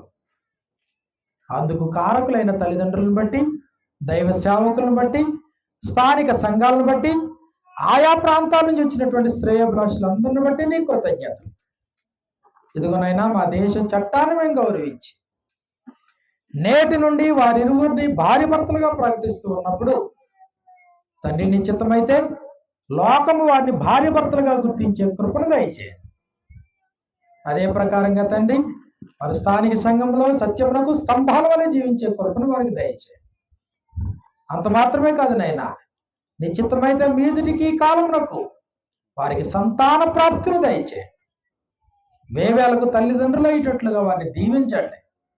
ఆత్మ సంబంధమైన విషయాల్లో ఎలాంటి అరమరికలు లేకుండా ఒకరినొకరు ప్రోత్సహించుకుని, పురుగొల్పుకుని, ఒకరినొకరు గద్దించుకుని, ఒకరినొకరు ప్రేమించి క్షమించుకుని దైవికమైనటువంటి నియమం చొప్పున సమాజానికి ఆదర్శంగా, సంఘానికి మాదిరికరంగా ఆదర్శప్రాయమైనటువంటి దంపతులుగా నిండు నూరేళ్ళు సంపూర్ణ దీర్ఘాయుష్మంతులుగా వారు భూమి మీద జీవితాన్ని కొనసాగించేటువంటి కృపనే, దేహాన్ని విడిచిపెట్టిన తర్వాత శాశ్వతమైనటువంటి నిత్య జీవనానికి ప్రవేశించేటువంటి కృపను బిడ్డలకు ప్రసాదించమని ఈ కార్యక్రమం ప్రారంభం నుంచి ముగింపు వరకు క్రమమైన విధానంలో జరుగుటకు కృప చూపించినందుకు నాయన నీకే కృతజ్ఞతాస్తుతులు తెలియజేస్తూ ఈ ప్రార్థన నీ ప్రియకుమారుడైన క్రీస్తు నామములో మిక్కిలి వినయంతో అడిగి వేడుకొనుచున్నాం మా తండ్రి, ఆమేన్.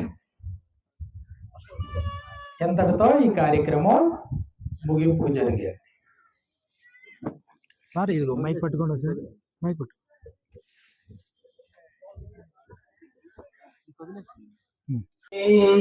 దీవెనలు ధారాళముగల వేగమిదిగనేమో ధారణ యేసుని వారగను దీవెనలు ధారాళముగా వీరులపై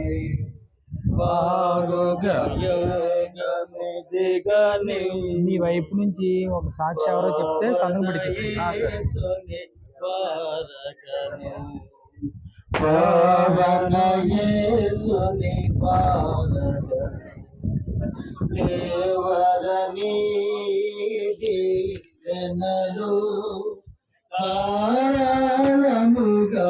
వేరులపై బాగుగా వేగము దిగనిమి పవన యేసుని వారగను పవన యేసుని వారగను దేవరని దీవెనలో ధారాళముగా వేరులపై బాగుగా వేగము దిగనిమి పావన యేసుని వారగను పావన యేసుని వారగను.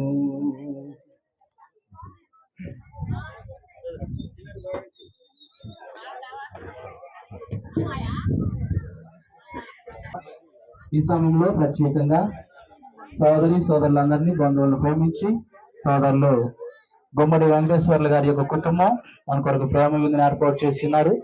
దయచేసి అందరూ ఈ ప్రేమ విందుని స్వీకరించి వెళ్ళవలసిందిగా ప్రేమపూర్వకంగా వారిని ఆహ్వానిస్తూ ఉన్నాం. అందరికీ ధన్యవాదాలు.